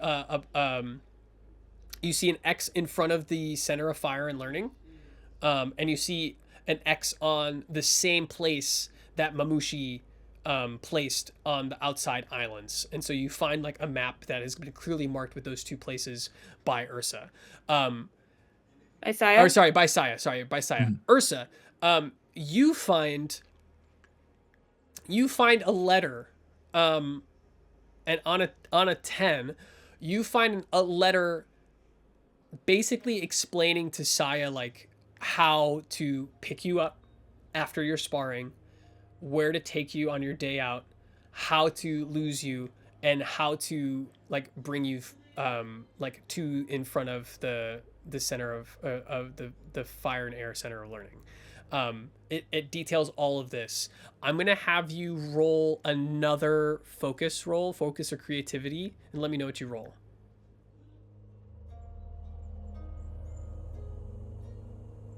An 11 plus 1, so 12. It's on an 11 plus 12. You recognize this handwriting. Yeah. You don't recognize it to the point where you can place it, but you know you've seen this handwriting before. Okay. One last thing on a 12, on that note that you recognize, on the back of the note, you see a name written. And the name is Yoshi. Ursa's unfamiliar with Yoshi, even though I recognize the handwriting. Yeah, you just see the name on the back, kind of as like maybe it's a contact point, maybe it's just a person of interest. And I'm looking at the clock. I think that is where we're going to end our session today. Damn. All right. Nice. Nice.